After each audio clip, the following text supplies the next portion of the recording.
part of the Earglue Media family of podcasts.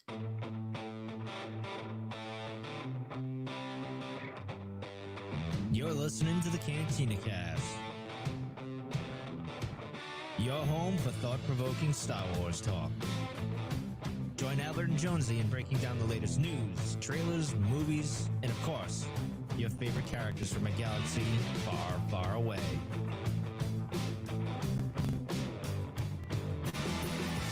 Hello, everybody, and welcome to the Cantina Cast. My name is Albert Padilla, and this is episode 330, the Skywalker Saga, The Empire Strikes Back. So this is now part 5 of this series, part 5 of 9 episodes that we are doing, looking back retrospectively at the Skywalker Saga, all of the movies, all 9 of the movies, and kind of reflecting on some of our moments, things that we liked that happened in the movie, on screen, off screen. And then we're going to do, at the very end, we'll kind of break down some scene or analysis, maybe some quotes for you guys to take home and digest and give us your feedback and tell us how wrong we were. And speaking of wrong, I'm never I'd like to wrong. welcome to the show, the producer, creator, the Empire himself, Mike Rondo. Mike, welcome to the show. Oh, I'm happy to be here. This is exciting. This is my favorite Star Wars film, so this is good. I'm happy about this. Well, we're going to talk about that, actually. So, and I don't think we're doing any news. So I just want to forewarn everybody. I think we're looking at a 3-hour show. No, we're not. So listen, I'm filling up a pool as we speak. So, I got to keep an eye on the level of the water. So please, you better not cause chaos. Is this like an above ground pool, or is this? Yes, it's above ground. Sir. Yeah. How deep is it? 5 feet. 5 and whatever inches or whatever it is. So we can fully expect a picture of you tomorrow. Oh yeah, floaty with a cigar. Bottle of scotch, yeah. Oh yeah, whiskey. My bourbon, yeah, and it'll be fun. I got a big bear floaty. It's pretty cool. It's a bear. It looks like a bear mug. It's got a little side compartment where you can put ice and put a few more beers. So, see, this is where your Rhode Island accent gets in the way, because I thought you said bear, like a teddy bear floaty, and I thought, Mike, that's really cute that you would do that. But no, yeah. Beer makes way more sense for you. Oh my God. Anyway, let's just move on with my. Well, we don't have accent. any. No, it's good. Yeah, we don't actually. We're not going to do any news. So just because I think you don't want to talk about Hera not looking like Hera in the game. No, you don't want to. No, I don't want to do that. Too controversial. Right. Okay. We got a lot to talk about too, because there's a lot here, especially given how much content we have to talk about The Empire Strikes Back. So we'll jump into it. The first part of this show, we're going to start just talking about we've been calling it Tale of the Tape. Looking back at the box office numbers and kind of where that kind of fell in line with the other movies that are, in that top 10 list, of, so to speak. So budget was $33 million. So 3 times the budget as the original film, which is not a surprise. I mean, they made a crap ton of money on the action figures. I mean, box office tickets. Well, that was 10 times more than our budget. Actually, no, that's even more. That's like 100 times more. Oh, it's more than that, Mike. You're fooling yourself. Yeah. But okay, well, but at $33 million, it pulled in $547 million, which by today's standards doesn't seem like a lot. However, when adjusted for inflation, it actually comes in at number 13. So that's pretty good. I mean, you think about it. Yeah. The first Star Wars we last show we mentioned that was number 2, right behind Gone with the Wind. E.T.'s in there at number 4, but in terms of where it's at in company, I don't know if you can pull that up now. You can't. So, sorry, I don't have that graphic. Let's talk about number 10 was Snow White and the Seven Dwarfs, which I think everybody saw at some point in their life. Star Wars: The Force Awakens came in at 11. Again, these are the box office figures as adjusted for inflation. Star Wars: The Force Awakens is number 11, 101 Dalmatians, and then it's Empire Strikes Back, Ben-Hur, your favorite movie, Avatar, and then Avengers Endgame at number 16. So, adjusted for inflation, that is really, then you get Return of the Jedi good. Too. I mean, the Phantom Menace. Well, yeah, I kind of skipped over. If actually Return of the Jedi comes in at 17, you're stealing our topic for next show. But I'm sorry, I didn't mean to do that. I forgot all about that. Yeah, sorry. we are gonna do these in order. So yeah, I mean, good company in terms of like just how well it did box office wise. It was an amazing time to be a Star Wars fan. Everybody saw this movie, and maybe not as much as the first movie. But it's hard to argue that this wasn't as successful, and some would say even more successful, which we're going to talk about now. Because I do want to mention, we got a couple things I want to talk about before we get into the actual movie itself, some of the on-screen stuff. And, by and large, The Empire Strikes Back, and again, Your mileage may vary. It really depends on who you're speaking to. But by and large, I would say, at least from the circles that I hang around in, and certainly by by many accounts, this tends to be the one movie that everybody says is their favorite Star Wars movie. Now, the Last Jedi falls in there a lot. You hear that a lot. There are Yeah. sometimes you'll hear the prequel movie, The Phantom Menace, because for some people that was their entry into Star Wars. Sometimes it's Revenge of the Sith, because that was kind of the bridge between the original and prequel. But I would say, and you tell me if I'm wrong here, it tends to be the favorite of a lot of people. And so I want your opinion on whether or not it is the greatest Star Wars movie ever. If you Yes, it feel the is. same way, hold on. Oh, no, Wait, it I know you're chomping at the bit here. And I want you to tell me why. Why, at least in your own personal opinion, you feel like this is the strongest and the best Star Wars film out of all the movies, right? Not just the Star Wars sequel, the Saga sequel or movies, but we can throw in Rogue One, you can throw in Solo, and anything else that's done in Star Wars. This tends to be the one that floats to the top as the best, the greatest of all time. I think it's just the story, the character development, and the growth of like Luke. I think it's the lessons like with Yoda and Luke when they're together and what goes on there. I don't know. For some reason, it just connects with a lot of people. I know it's a lot of what Yoda says is, philosophical stuff you hear throughout, like in theology, philosophy, and Western cultures and Eastern culture. It was a Yeah. nice blend, and I think it connected all of us from whatever continent you were from. It was just a nice blending of things, and it just kind of sparked things. I think it's universally accepted as the best because I think it was well written. It was visually, it was pretty stunning at the time. I mean, we'll get to my scene and why I got excited and everything.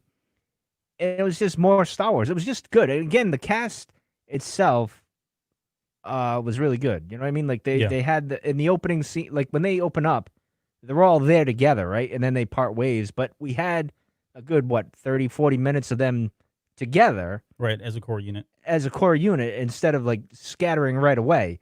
The Battle of Hoth and everything. And the Battle of Hoth, I mean, we had the Imperial Walkers coming out. That was awesome.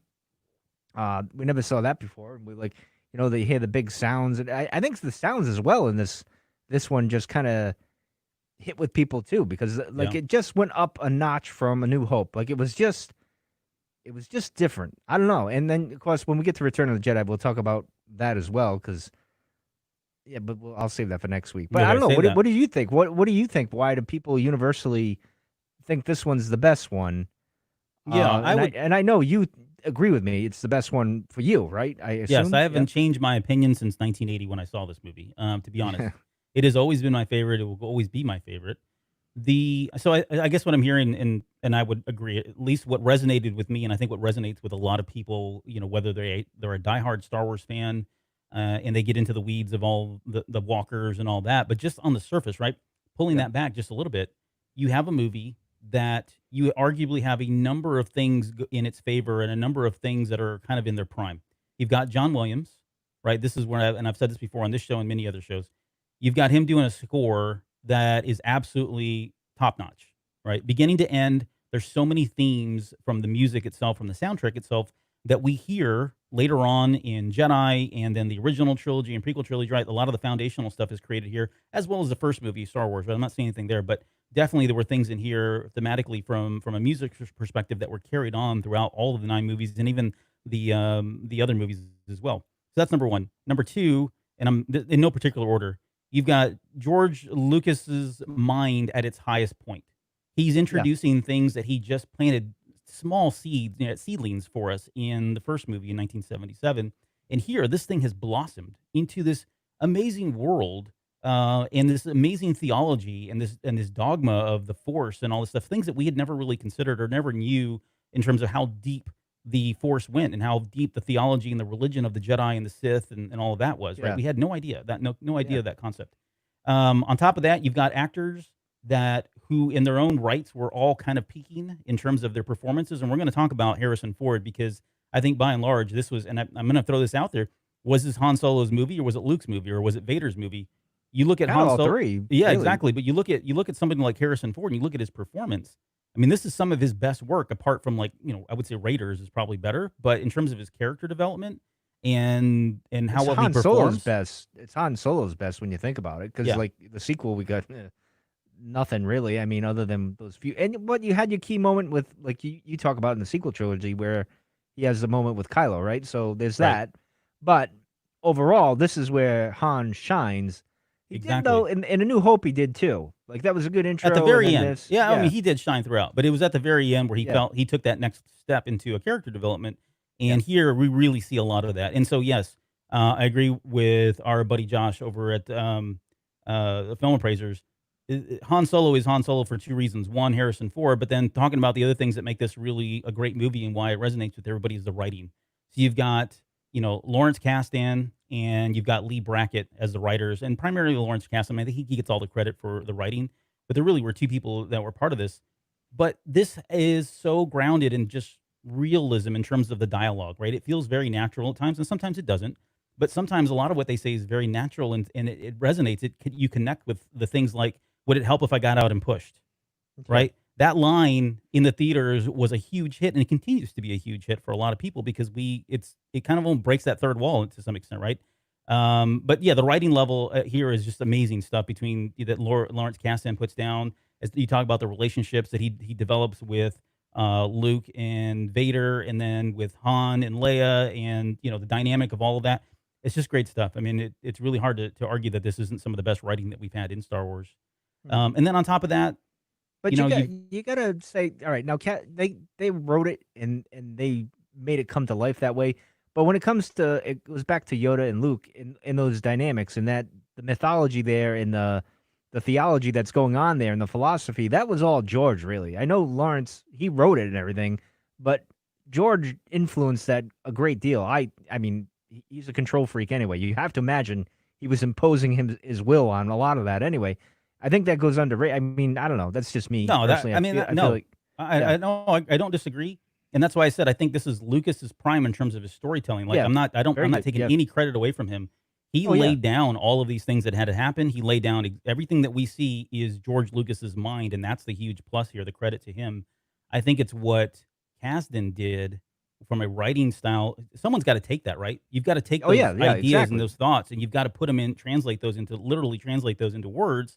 And then The the actors have to dialogue, pick yeah. that up, right? The dialogue Yeah. has to be picked up by the actors, and they've got to be able to convey twice removed now from what the director originally intended or what that creator originally intended. And I think that's where this thing really just kind of hit on all cylinders.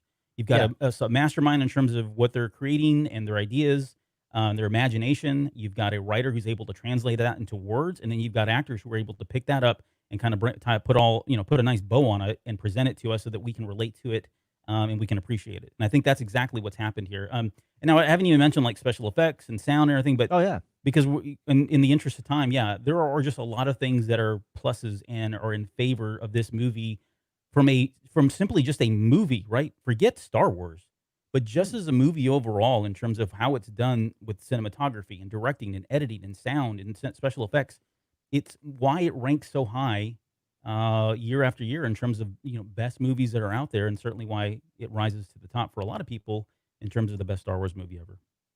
Oh, I agree. Yeah. All right, that's All our of show. that Thanks and for then joining some. in. Yeah, We'll see. I know. No, We I'm don't. kidding. Yeah, I can't follow that. So goodbye, everybody. No, just kidding. Just kidding, everybody. We're still here. All right, so that's so yeah, I think we're both in agreement. It is probably it's my favorite. I know it's your favorite movie. So again, we've got a lot to talk about here, and I'm going to try not to fanboy half the time while we're on the show. We will, but that's okay. At least for this one, anyway. But yes, let's get into this, sir. Okay, so one last quick thing, and this will kind of segue nicely into on screen, but from right after the A New Hope came out, Mark Hamill was involved in a car accident. And unless you know, and I don't know, it seems like at the time a lot of people knew about this, and it seems like over the years people have kind of just forgotten and haven't realized. But you see, and you've got it up here for those of you that are joining YouTube, you can see this. If you're listening to audio, we've got the picture up of Luke in. He's sitting there on Hoth, and he's just been attacked by the Wampa and recovering. But those scars, and I don't really know. Like, I'm only going to speak from what I remember at the time, and I didn't do any research into this. I just know that he was involved in the car accident.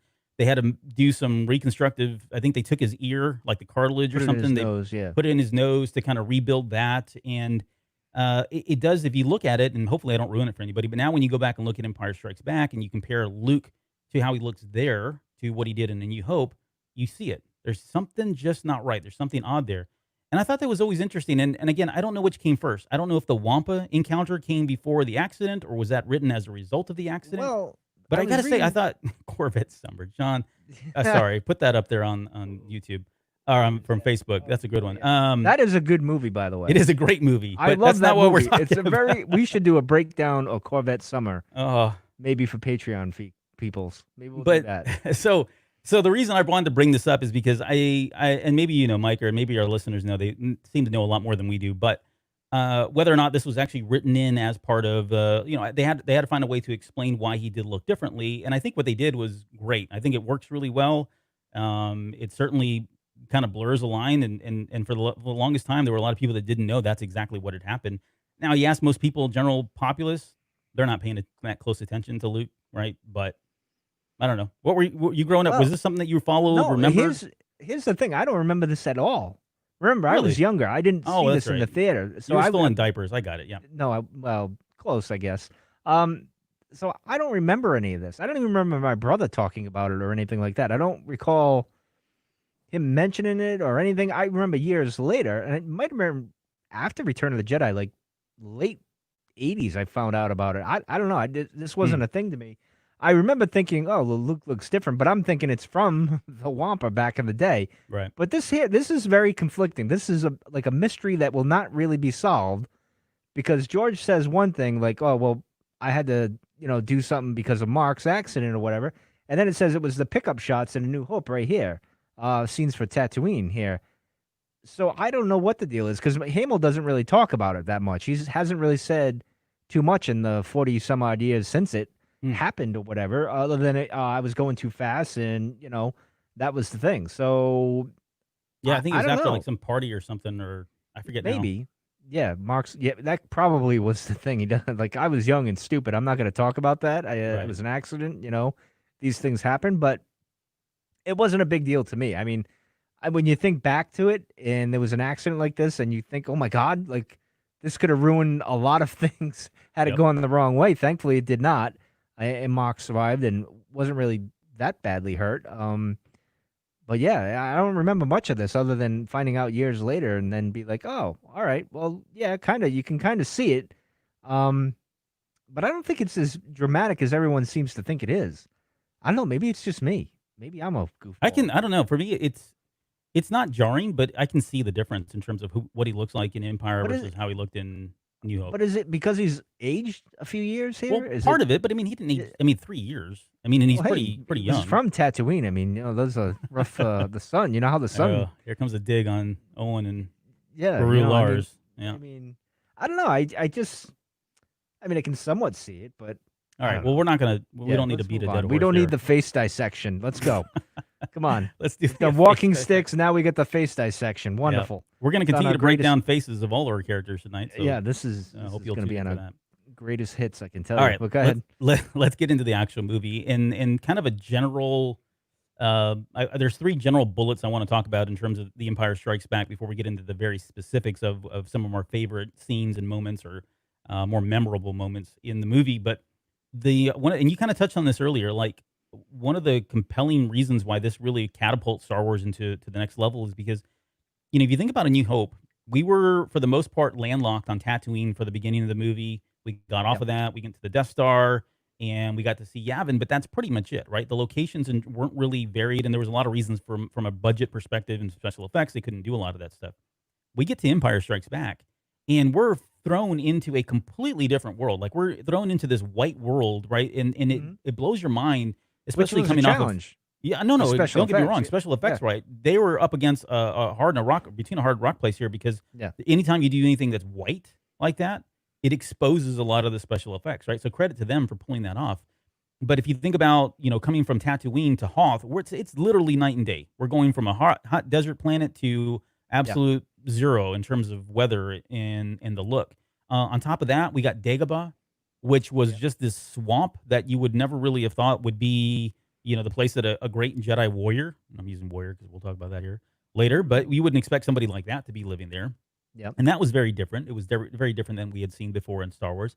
And then you get someplace like Bespin, which, was, a royal city. I mean, it was very clean, pristine, very sterile, and, city in the clouds and all that. I mean, very, very different. So you had 3 primary locations outside of space, which we'll get to in here in a little bit too. But you had very distinct settings for Empire Strikes Back, which I thought did really well to kind of help world build in a lot of different ways that I don't think we were expecting coming off of the original movie. I think that was part of the thing. Like, it was like complete, like a shift. Like, oh, this is different.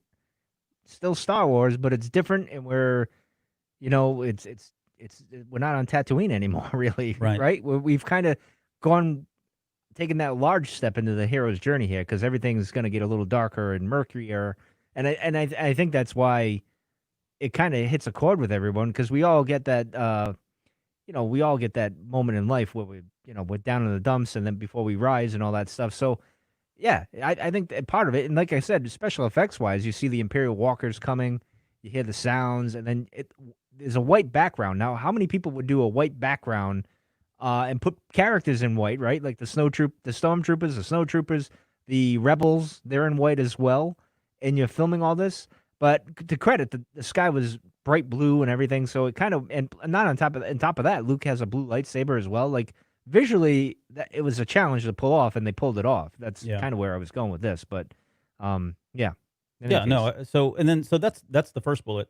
The other thing about The Empire Strikes Back that I think does really well from just a movie perspective is it is a series of setbacks, right? Yeah.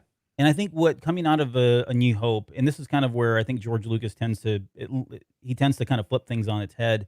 I don't think we were expecting this kind of a setback. Like, it really is a series of just mishaps and things that go wrong, and it really beats down our characters. And from a storytelling angle, that's what we want, right? We want the struggle, we want the conflict, and we certainly get droves of it in this movie, which is great because on top of all that, it never takes itself too seriously. I mean, just the levity of Lawrence Kasdan's writing and the characters and the way they delivered a lot of this stuff. There's moments where it gets really dark, but then there's moments just 2 minutes later where it gets really light, and it's just that kind of ebb and flow. Well, the comedy breaks, like the one-liners break. That was done so perfectly, and I think that added to the charm of the film. Yep. As well. Like, but anyway, continue, sir. No, and that plays in with what I'm saying. Is it's called The Empire Strikes Back, which, by the way, and then I'm going off script here just for a second. Oh boy. But there are people that nervous always when you do this. I know you do. You should. But there are people out there that complain about the titles of Star Wars movies. And if you really are being honest with yourself, if you're really looking yourself in the mirror and looking at the name of this movie, The Empire Strikes Back, it sounds very cheesy to me. I love it. I've already said it's my favorite movie, and I'm not going to argue that it's a bad title because it's not. But I don't get why people argue about The Phantom Menace or, The Last Jedi or The Rise of Skywalker, whatever you want to poke holes in terms of movie titles. This is not, it's kind of right in there, honestly, if you really think about it. It's just sometimes we see that through rose-colored glasses. I think this is like the best title. It's Oh, got there we Empire, go. There we go. Strikes This guy Back. right there, that's him. What? Empire Strikes Back. Yeah, I just like it. I don't know. It sounds, I don't know, good. It sounds Star Warsy. I don't know. Attack of the Clones was a miss. Here we go. Right. Here it comes. Yep. I knew it was coming. Right. All right. I didn't say anything about that other stuff. You did. All right, let's go. You're being move very on. good tonight. Yes. And then the last thing is, and I threw this out there earlier, but depending on your perspective and your point of view, who the movie is about can really change. Like, at times it feels like it's almost Han's movie. Like he's such a main character, right? In this movie. And then you think about Luke, obviously this is really technically his journey. This trilogy is about him, right? The first one was about Anakin, this one's about Luke. But he tends to be upstage at times with Han Solo, and he tends to be upstage at times with Anakin Skywalker, Darth Vader. Well, you could even throw Leia in there at times. Yeah. I mean, she was, so. Yeah, I know. And the only reason I bring that up is because depending on how there have been many times that I've seen this movie, I can't even tell you. It's probably well over 100, if not more. But depending on when I watch it, how I watch it, I tend to look at it differently. And sometimes I focus on one character or another throughout the movie. And maybe I'm at that point now where I've seen it so many times I do. But if you do focus on if you focus on either one of those three, it's almost like a different movie experience. And maybe I'm being too dramatic, but that's my thoughts. All right. Not that dramatic, but dramatic enough.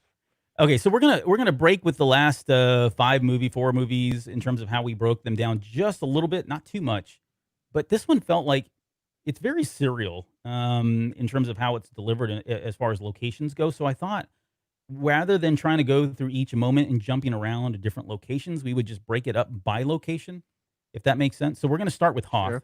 which is the My first favorite opening. planet. My favorite planet. Your favorite planet. It's cold Yes. and dark, or cold, just like you. Yes.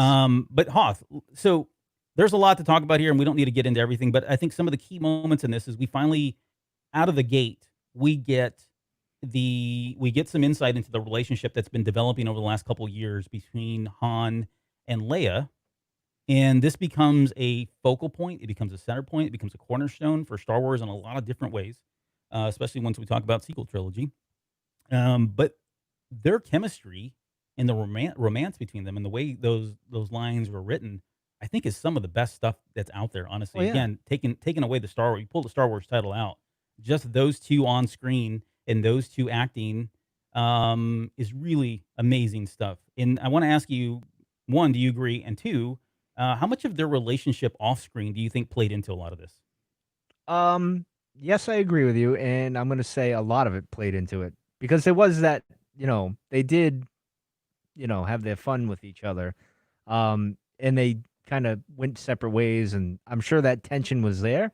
I had a relationship with someone long ago that was very similar in that kind of tension, like I don't know, but I think that's what sells it is because there's something real there, and maybe there was feelings for the with Carrie and Harrison as well. Yeah, obviously, and that just adds to the chemistry. I don't know. I don't think you could repeat that again on screen, like unless a couple was kind of like them sleeping with each other or whatever, and there was that tension or whatever. yeah. But like in Star Wars wise, I don't see any other couple matching these two at all. Even Anakin and Padme, it wasn't bad. And I know some of you like the Kylo and Rey thing, but I don't think it was a completely different thing than what we see here. This was pretty awesome, and I don't think you could repeat that. But in any case, that's just my take on it. I don't know. You may differ from me. No, I threw up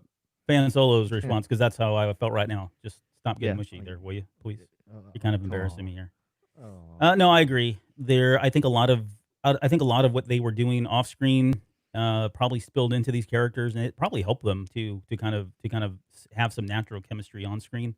They're both amazing actors in their own right, so I don't want to take anything away from that and saying that they couldn't have done this had they not been in a relationship. But I think they could have sold it a little. Oh, but, yeah. But this just add the tension. I think whatever they were doing just added to the tension, especially when he's in the hallway where he goes and he does his thing. You know what I mean? Like you could just feel. Yeah, exactly. Like he's probably meant something real to her. I don't know if he ad-libbed that or whatever, but who knows? They probably had that. They probably had that same scene in real life at some point. They were just projecting it onto the screen, into the lines themselves. So that's one thing that stands out from while on our time on Hoth, and then obviously we'll get into get into the Battle of Hoth itself, because that, I mean, as a kid, right, 1980 that was the best so far. Yeah, I'm 7 years old, 8 years old, and this is just eye candy all around in terms of the walkers.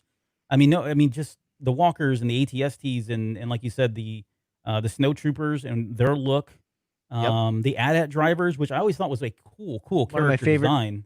One of my favorites. Oh, I love that action figure. I don't have that one, but that action figure is just.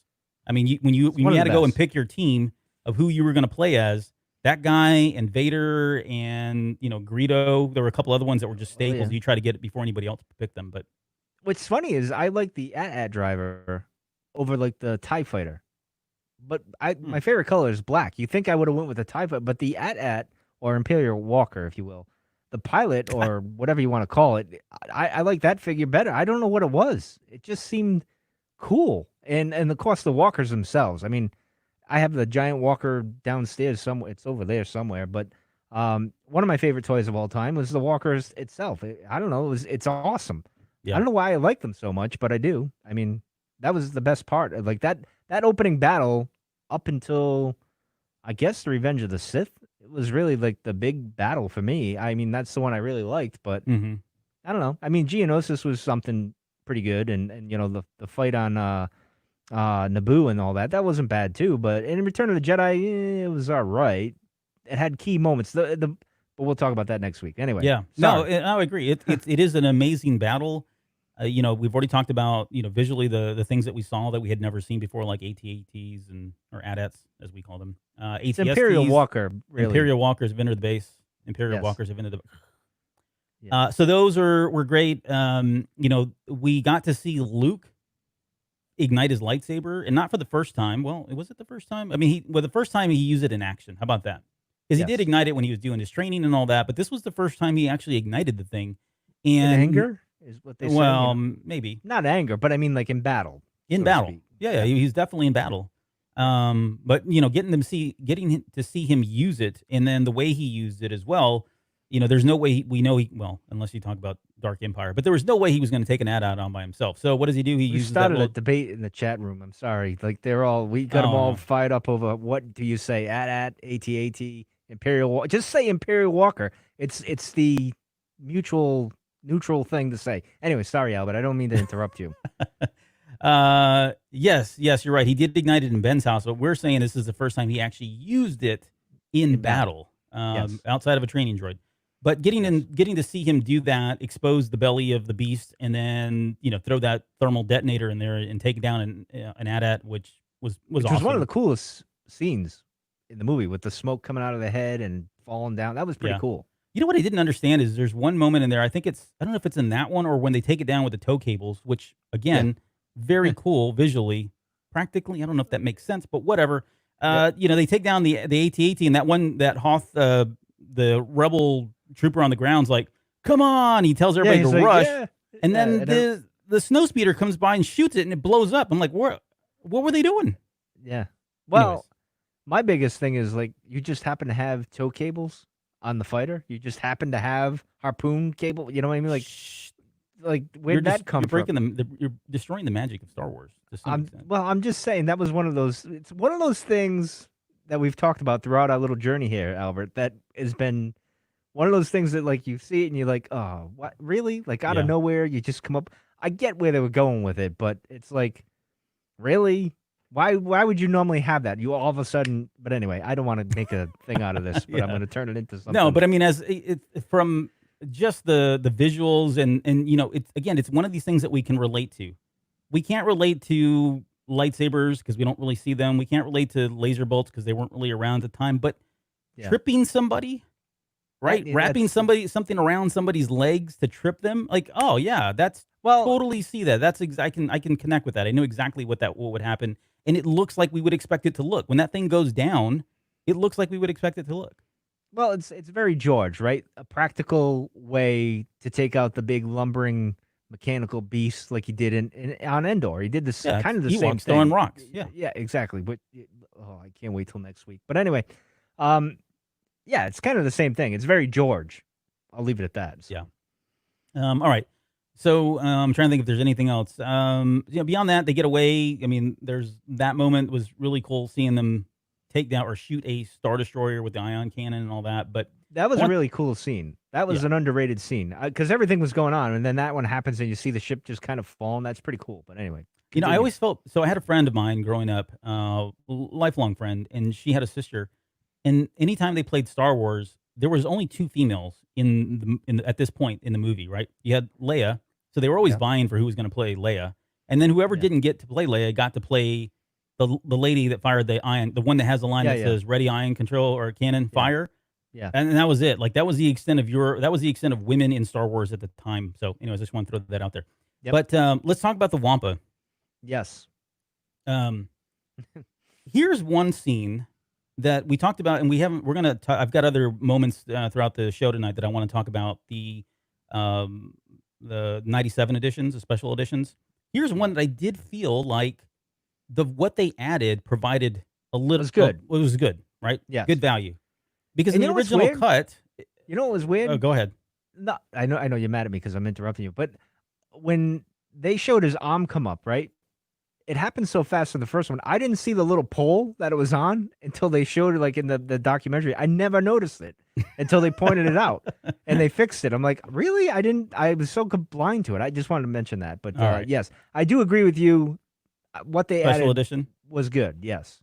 Yes. Except they never fixed the lightsaber when Luke's walking out the tunnel and it makes the sound when it the shouldn't sound, make it. yeah. And they still haven't fixed it. Like in the No. Disney version that's out right now, it's like, come on, guys, everybody knows it's broken. Fix it. I'm surprised George did not fix that. You would think that would be the one thing that but he's too busy adding other things like Jabba the Hutt and walking around Jabba the Hutt and stuff. I don't know in the other movie, but continue, sir. So that scene was kind of cool because of the Wampa and seeing Luke trapped and all that. But as a kid, obviously the thing that stood out for me was Luke using the Force in a way that we had not seen before, right? Him using telekinesis, at least at that point, wasn't anything that I was even aware of that you could do. And we would see a lot of this a little bit later, but they were kind of just teasing you with this scene. And I mentioned this on the show too. I think it was on this show or another show that I did. But as a kid, I remember in 1980 watching this movie and then immediately going home or shortly after seeing the movie and going home, I then laid out a number of coins. Oh, we've all done this. And I've laid out beyond that. Okay, I was like, okay, coins may be a little too much. So I'll put a quarter, a nickel. I had a dime there. And then I started thinking, okay, what else could I get that's just not as heavy that I could at least start with? And so I'd get little rocks, right? Little different rocks of different sizes. And I lined them all up. And I started with the heaviest one from the left. And I tried to levitate those suckers. And if I couldn't do it, then I move on to the next one. Okay, maybe it's just too much. Maybe I'm not adhering to the wisdom of Yoda. And this is why I fail kind of thing. But I would go down because I really believed at the time as a 7-year-old kid that this was possible. And I credit all of that to obviously this scene, but then later on also on Dagobah as well. So was I the only one or did you said you did this as well? I did it. I still try to do it now. I mean, come on. You got to try. You never know, Try. Come on. Do or do not. Yeah. And try not. Do or do not. That's no, the line, I did try this. I think everyone's tried it. Yeah. You're like, especially when you're a kid like that. I know my daughter's tried it. So, I mean, you got to try, even though Yoda says just do it. Just do it. It didn't work out there. Sorry. All right. So he leaves the cave after cutting off that poor Wampa, which by the way, I guarantee you we're going to get that story in of course we are. From a what do you call it? Forgetting the name of the title. Certain point of view. Certain point of view, Empire Strikes Back. We're going to get the story of the Wampa, and it's going to be a sad story. And yeah, exactly. He was just trying to feed how his he was kid. the victim. Yeah. Yeah, he's the victim, and it's like nonsense because, no, he was a beast trying to kill Luke. You don't know that, Mike. They have feelings too. All right, Oh, so he gets out of sakes. there, and we get the first indication that there's some Yoda, and this is one of the other things I guess here before we leave Hoth. Literally, this next scene was just one of my favorites because Han got to use a lightsaber. Right? Before we go there, though, Okay, I've always had a theory, and I've mentioned it on the show. I'm going to mention it here again because I want to toot my own horn. And it goes back to what Han says to Obi-Wan, there's no mystical, magical field controlling my destiny. He couldn't find Luke, and then we see Obi-Wan saying, Luke, and then Han and the Tauntaun runs through him. Yeah. In my mind, he's guiding Han to where he needs to be, and then of course the what do you call it? The Tauntaun dies, so Luke could get warm. I thought that was Obi-Wan kind of killing the Tauntaun and doing the thing. Oh. But yes, that's my theory. Maybe we'll get it in a certain point of view. Maybe someone will steal my idea. I don't know. Well, if that happens, I would go back and listen to those early shows. I want credit for it, and I'll like the book if that's the case. But anyway. Well, consider your horn tooted because I think that's a good theory. I like it. Thank you. Thank you. Oh, hey, good. What about time you like something from me. Well, that's a miracle. What's the temperature of a Tauntaun? Lukewarm. Yep, lukewarm. Yeah. Thank you, everybody. Good night. We'll see you guys next week. Yeah, yeah. Dad jokes from Albert. That's the new podcast we're making. But that was a weird scene, right? Like Han lights the thing. That was cool. Well, it was weird when he cuts it open, the Tauntaun open, and the guts came out. I don't know what they used. Oh, it looks good. Like I wanted to eat that. Like, what is wrong with you? That look like what? That does not look like it's. So we have there's like a Mexican dish called tripas, which you cook the intestines and all. So it's not that. Well, they were intestines, but tripe I'm is sure the English equivalent. That didn't look as appealing. I don't know. I would have eaten Tauntaun.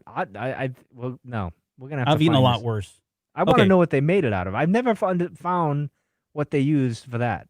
Like I never get one of get Alex or somebody or Vader's girl. Get somebody to look that up. Go find out come report back to us, please. What they used to make that special effect. The intestines. You're burying the lead here.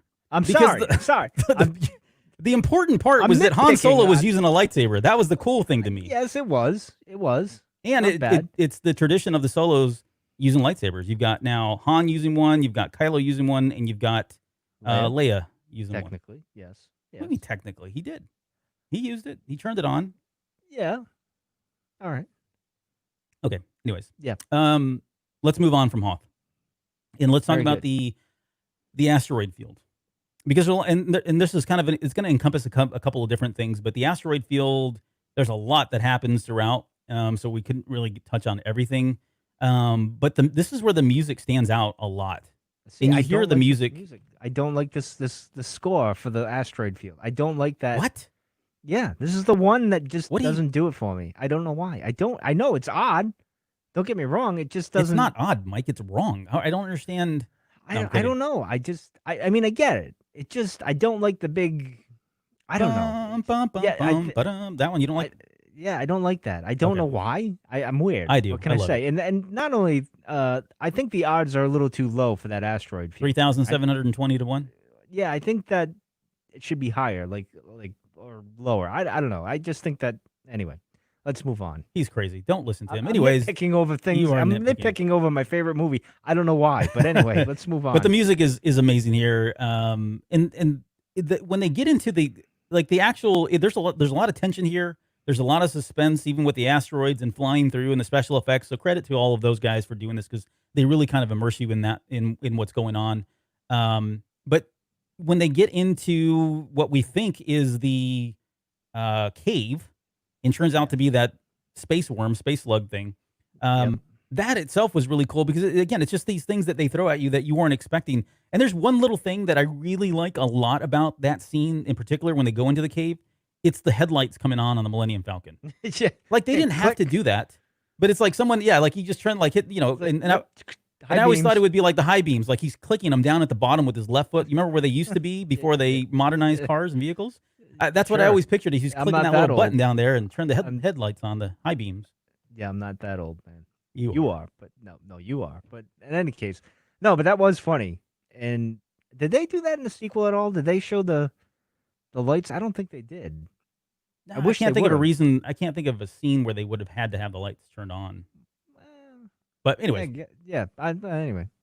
And inside the cave itself, there's tons of moments in there. The banter between C-3PO and Han Solo. I mean, and even throughout, this is C-3PO's finest performance in terms of, in my opinion, both from Anthony Daniels' delivery and the character itself and the way he was written. I think this is the best stuff. Way better than the Attack of the Clones stuff. Oh yeah. Let's go Goldenrod. Be a permanent resident. Yeah. I mean, there's so many. Shut them up or shut them down. I mean, there's one-liners throughout all of this, and I know people have been throwing them in the chat there as well, but there's tons of these things in there, and a lot of them do come from both of those, most of the characters, but particularly Han Solo in this movie. Yeah. We also get the kiss, like the first official kiss. Yeah. Now, we kind of skipped over Luke and Leia kissing and the weirdness there. Yeah, well, that's why we skipped it, Albert. That we just... Yeah, but I mean, I don't know what else there is to say that hasn't been said about that. Yeah, I mean, that wasn't originally at the time when this was written. She was not his sister. It may have been one of many ideas that Lucas had, but as it was written, it wasn't, and so that's why they did have the kiss. Yeah. But here, now I want to go back to this. But let me ask you this. Okay. Do you think the movie had to have Luke and Leia be brother and sister? Had they just been Leia and just been Luke, two people, complete opposite worlds and came together, would that have changed the movie much? The original trilogy, don't get caught up on sequel and prequel, but just no, I wouldn't. I would say it would add a new dynamic because I often think that George was gonna go with the whole love triangle thing with Han and Leia, and Luke was gonna fall to the dark side because of this type of thing. Maybe the early, and this is what he did with it. Obviously, in the prequels, he kind of went with that in a way, sort of being obsessed with a love kind of thing, and not so much a love triangle, which I always wanted them to do.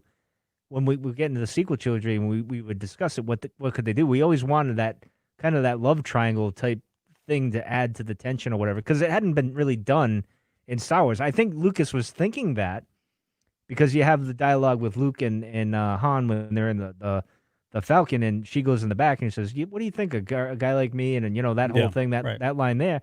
And obviously earlier when Luke gets his, when his hand's cut off or whatever, and he goes and sees her, she kind of leans over and gives him a kiss, right? And kind of comforts him and everything. So it was kind of there. And then you had Han earlier, where he's like, yeah, and then obviously they kissed there. So I think he was doing that, but it changed. It's almost like when he got to the end of the movie or mid part of the movie or whenever they were shooting the scenes. I don't know when the scenes were exactly shot, but when they come to the scene you're going to talk about and Yoda says, no, there is another. I think that's when things started to change for him. And he just said, or he just left himself an out, right? Like saying, all right, there'll be another Skywalker. I want Luke to go to the dark side or whatever. I think he was always evolving the story anyway. Kind of had a general idea where he wanted to go, but wasn't too sure. I don't know.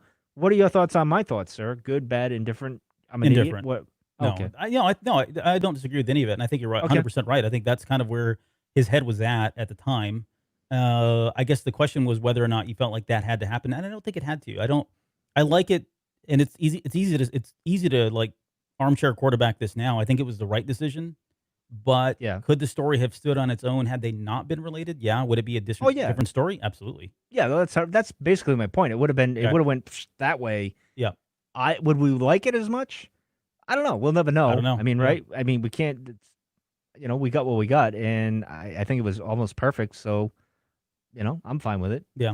And thanks for spoiling my moment later on too, by the way. I'm sorry, but that's kind of what I do, Albert. I would like them to do some kind of a love triangle, and I thought we were going to get that with Finn and Poe and Rey, or even if you threw in Kylo and Rey and Finn or whatever. I thought we were going to get something like that, but we didn't. But I can't have everything, right? So Kylo, Finn, and Poe. I mean, who knows?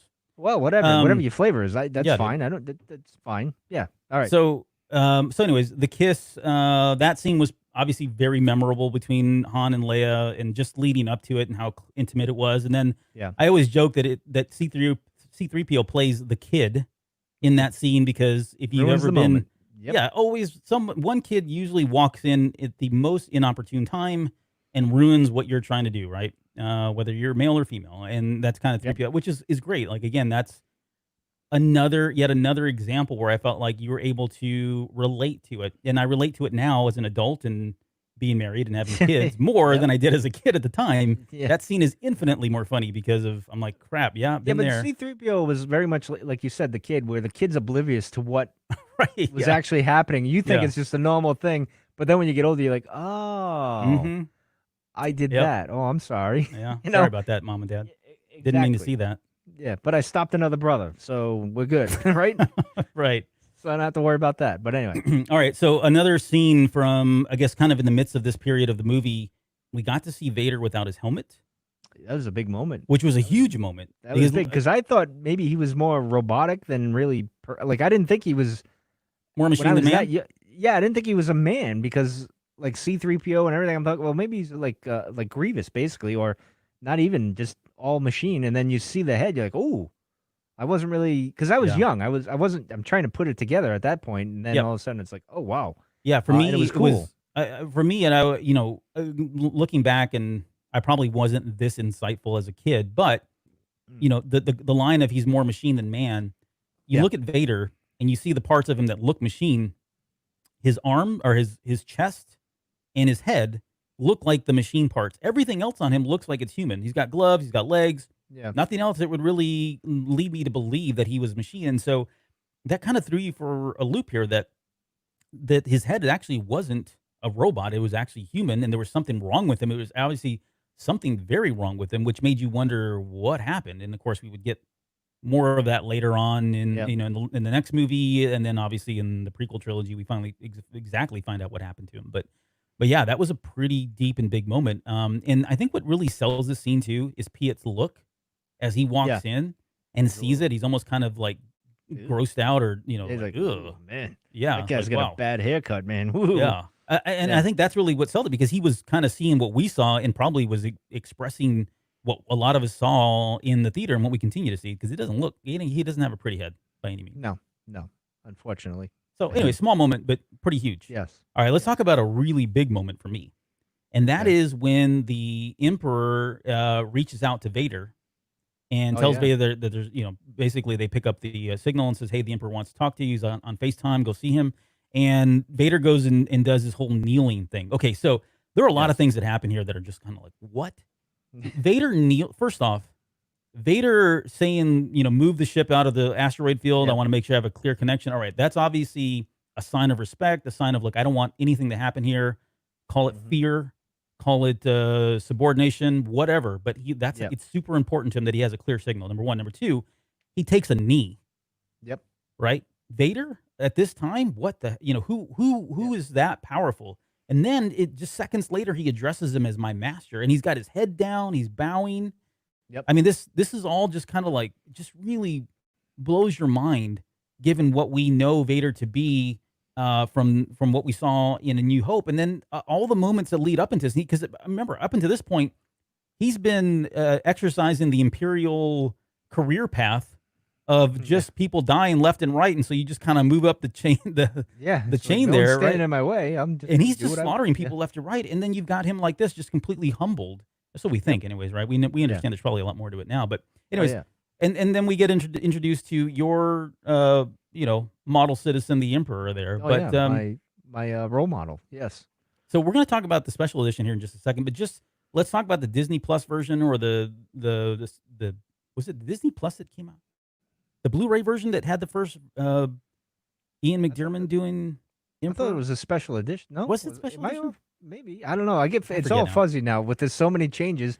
I just know originally it was a chimpanzee with a makeup on, and the other guy did the voice or something. I can't remember, or it was a woman in makeup. I can't remember what the heck it was. I'm fuzzy on that. I'm sure someone will remind me in the comments. Oh, I remember before we even knew what it was, people were talking about how that was Alec Guinness. Like, for a long time, for many years, that was the rumor that it was Alec Guinness that they had just thrown some makeup on and he was doing it, and that got debunked. I don't forget now where. But anyways, I want you to give me your thoughts on that scene and just seeing the Emperor for the first time. 97. Thank you, Mr. George. It was different because you're like, then all of a sudden you finally see the Emperor, and it's like, oh wow, okay, here we go. What's this? Who's this big guy? Who's the bad guy? This guy he's the puppet master, right?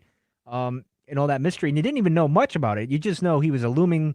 Obviously, he's enlarged, and Vader's shrunk. Normal size there. He's kneeling or whatever, so he's humbled. But you see this guy's the guy in charge, and you're like, oh wow, what's his deal?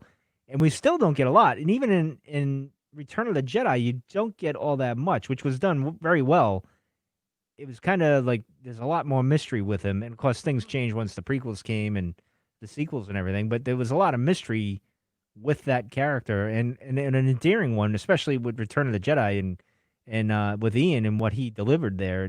It was awesome. So well, what do you think? What did you think that time? Is it just like me, like you're like, whoa, what the hell is this? And Vader, the big bad in the first one, is kneeling to another big bad. Exactly. Yeah. No, just that, and just the idea that where does this end? Like, okay, so the Emperor is the highest person now. Vader's kind of kneeling to him. Is there somebody else? Right? Like, how far up does this chain go, or where does it end, kind of thing? Because we don't have any concept of rule of two, or the Sith in general. Like, we know nothing about this. So seeing that for the first time, again, taking yourself back to like 1980 or shortly after, and watching these movies, we have no concept of any of that, and that itself was just kind of again, world building, right? It really made you rethink Vader and really rethink about what the Empire was and what the Sith were and all of that. So it was great stuff.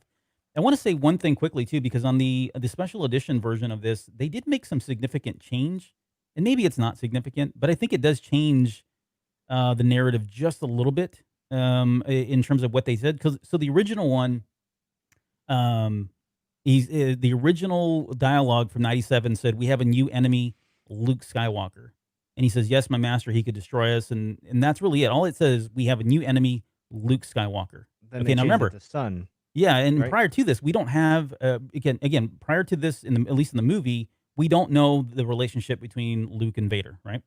So he says we have a new enemy, Luke Skywalker. In the special editions, he says we have a new enemy, the young rebel who destroyed the Death Star. So they're not making any. I mean, he's being very clear to Vader in terms of who this person is. He's the person that destroyed the Death Star, and he says, "I have no doubt this boy is the offspring of Anakin Skywalker." Yeah. And the line that they added for Darth Vader was, "How is this possible?" Yeah. To which the Emperor says, "Search your feelings, Lord Vader. You know it to be true. He could destroy us." And then from that point on, it takes off. Like it's all the same dialogue there. But I always thought that was interesting that they had to spell that out, because I thought the scene worked well the way it did. I think the only thing that it really changes is it makes it like in the first. If you watch the first one, at least on the surface, it seems as though Vader knows it's his son, but there's not really there's not as much of an emotional attachment.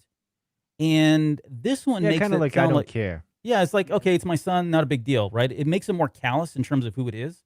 But this one, it feels like the Emperor is laying it on pretty thick. And then maybe I'm giving the Emperor too much credit, but I feel like he's manipulating Vader even more by using words like, he destroyed the Death Star, which, by the way, you were supposed to, protect, right? Oh, and I have no doubt this offspring of Anakin Skywalker, which, hey, buddy, don't know if you remember, but that was you, right? Yeah. He could destroy us, which means he's probably A more little bit, powerful but- than you. But when you go to Vader and you can think of George kind of retconning, so to speak, or has an idea of what's going to take place in the prequels or whatever, is he trying to make Vader more Anakin at this point? Like, when he says, "How is that possible?" Like he has that long kind of like thinking moment when Yeah. he says it. Is it him kind of showing more humanity in Anakin, like Anakin coming to the surface in a way? Yes, I think, yeah, you're right. I think that's what he was yeah. doing here. With the change, I think he's trying to humanize him a little bit more. Yeah. Yeah, I think, and is that a bad thing? I mean, even like in not Rebels, in the last the Clone Wars, when we see the blue eyes there, are we going too far with this? Like, because I always want Vader to be completely bad until like Luke pulls him out. Like, and I know this is kind of like the mentioning of his son and how is it possible, and maybe that's the sowing the seeds of like, this is all that remains of me and Padme kind of thing. In our love, and this brings me back to life. So I don't have too much of a problem with it. I'm just like, overall, like, are we, diminishing Vader being the bad guy here and being as menacing? Because I feel like it doesn't really.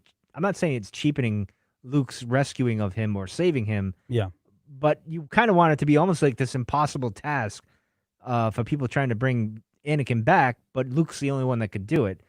And I kind of want to leave it that way, but anyway, I get it. You're saying these are the chinks in the armor, right? That we a little bit, yeah. Them adding in to kind of make Anakin surface a little bit more, bubble up a little bit more than we used to think. Because I agree. That's originally this was kind of like, so what? I don't need him. I don't really need my kid. I don't really care. Okay. So, anyways, we belabored that enough, but great scene. Yeah. And quickly we got bounty hunters. We're not going to talk about bounty hunters because it's literally one scene.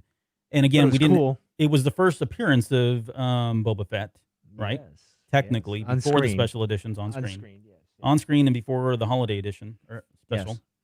But this was the first scene, and we got. Not only did we get Boba Fett, but we got Bosk and Dengar and Forlum and Zuckuss, and did I miss anybody? That was all of them. You got Bosk, IG-88. IG-88, okay, yes. So seeing them was really cool, even though they didn't do anything, although Boba Fett did something a little bit later. That was great. He turned his head, so you got that. I mean, he was bolted to the floor, but he turned his head, so kind of like moved it. The line that stands out for me today more than anything is no disintegrations. Yes, because that goes back to Thank you to the Mandalorian. Yeah, well, it goes to the big rumor before all of that was that it was Boba Fett that burned Owen and Beru there. I never heard that. You never heard that one? No, we're not. We're not. You're going to go down a rabbit hole of this. I'm not. But that was good. Anyway, I like that one. I like that fan stuff. But anyway, fan fiction. Okay, so that was good. So not the Albert hunters, fan fiction. Yeah, that's horrible stuff. Yeah. And then the other moment that stands out for me is like the rest of the garbage. That line is, she's like, and then we float away with the rest of the garbage.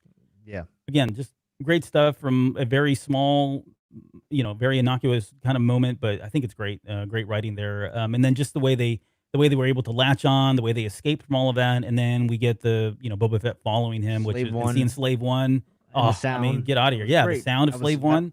That was awesome. I mean, get out of here! Yeah, that's everybody wanted that toy, especially after 1980. And the little thing, he's got the periscope thing, and he pushes it up. Like he's like, yeah, no problem. Yep. Like I'm gonna get you. I know that move there, Solo. Yeah.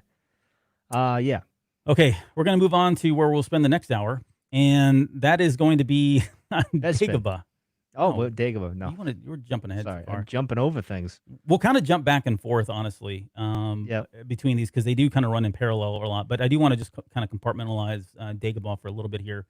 Now, I want to start with, there's again a lot to talk about. This movie's so deep in terms of just, trivia and things that happen that seem very simple and insignificant. That later on, now thanks to a ton of EU stuff and comic books and books and everything, it all matters now to some extent. But the one thing and I've told this story before, and I'll keep it very brief.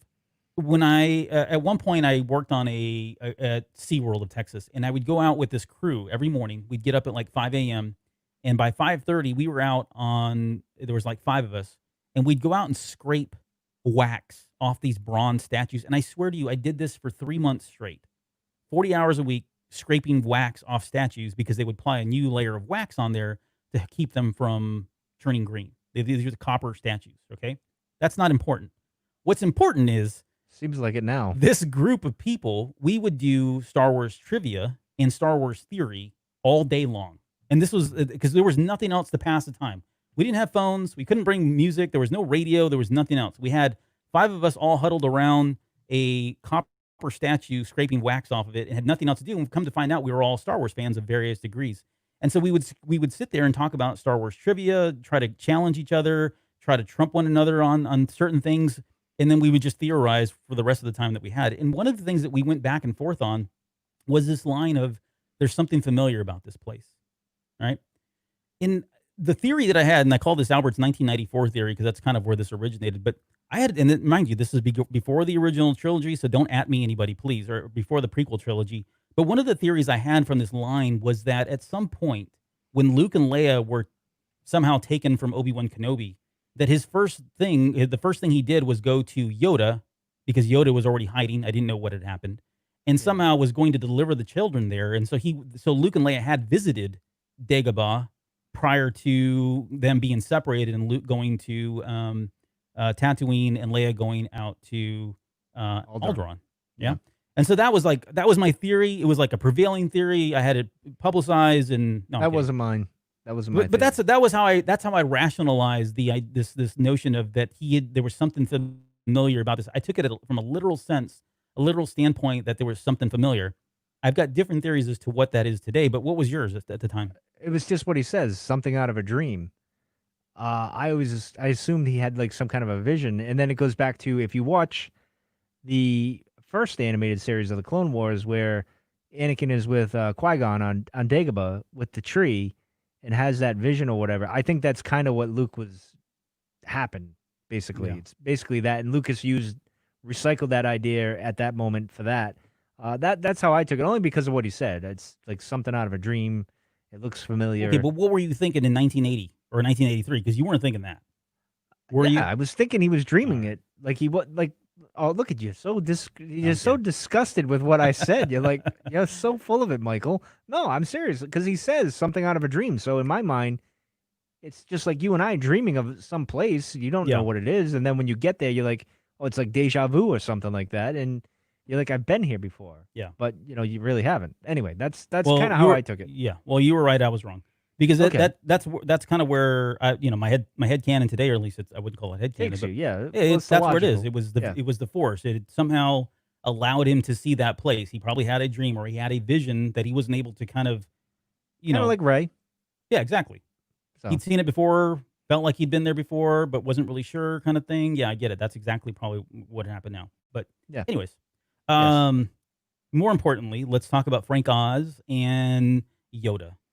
Yes. So in a very recent rewatch, as recent as last night, we were all it was a family event. We were watching it last night, and everybody was cracking up at Frank Oz's and his portrayal of Yoda when Yoda is first presented on screen. There were 2 reasons for that. Number one, because of these. Piggy? Well, no, it's because of the Seagulls video, right? Oh, yeah. Right, that one, everybody was cracking up, and suddenly everybody broke into song, and I had to calm them down and send them to the rooms because they wouldn't shut up. But once we got past that, Daddy's researching here. Come on. Yeah, now. shut up. I'm trying to listen. Turn it down.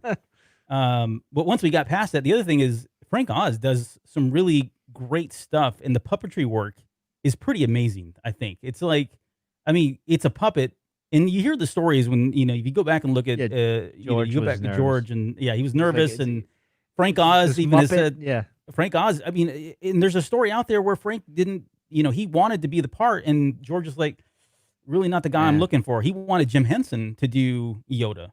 Yeah. And he finally broke down when he was running out of time and was running out of options, and finally said, all right, fine. Hey, dude, you want to come down here? We'll listen to what you got and see how it goes, kind of thing. But it is a stark difference. It's night and day in terms of the Yoda that we get initially early on, which I think is awesome and amazing, and I loved it, and it really resonates with children and young people or anybody that's just light of heart, to what we get when the big reveal, so to speak, right, of he is the great warrior. He is the Yoda that he was looking for. But anyways, your thoughts, I guess, on Frank Oz and just the portrayal of Yoda, and also keep in mind this is before the prequel trilogy, so we don't have any conception of what who he was, who he was, or any of that stuff. It's funny because when you look back at it now, you're like, well, yeah, because you hear George say, well, it's the guy on the side of the road that guides your hero through whatever he's got to go through. It makes sense now, but when you're a kid, you don't think of that. And then this is George. Yeah, this is George. John Campbell, just right out of the book. Joseph Campbell, sorry. Yeah, exactly. And when you're thinking about it as a kid, you see this goofy creature, and like Luke, we're kind of like Luke in this sense. Like, we're looking for this great warrior, like a Qui-Gon Jinn kind of guy that's like, this big warrior or whatever, and stuff. And then you see this little hermit guy whacking R2 going, mine, and that's hilarious. And then how do you get big on this stuff? The food and everything. All these goofy things, because he's trying to teach Luke a lesson about perception and, all those other things. And then then you find out the big moment when he says, well, anger like his father, I cannot teach him. And then it dawns on Luke, and then we're all like the same thing when we're like 8 years old, 6 years old, like, ooh, that's Yoda. You know what I mean? Like, it hits you, but when you get older, like now, like you see it and you're like, I don't even think most kids have that moment that we had when we were kids, because most people know what Yoda is, and they see him and they already know, you know what I mean? Because like everyone's talked about him, everyone's seen it, it's almost like the magic of that moment is kind of dissipated over the years. Yeah. Maybe I'm wrong on that. I don't know. No, it doesn't, and I think that's why people will argue that what is the right way to watch the movies. This is one of those things that is a strong argument for watching them in the original order: 4, 5, 6, 1, 2, 3, 7, 8, 9, because you lose a lot of that from this. There's a lot more you lose about it too, right? The whole reveal of "I'm your father." I mean, forget it. It's not even a big surprise because you get to see all that. Yeah.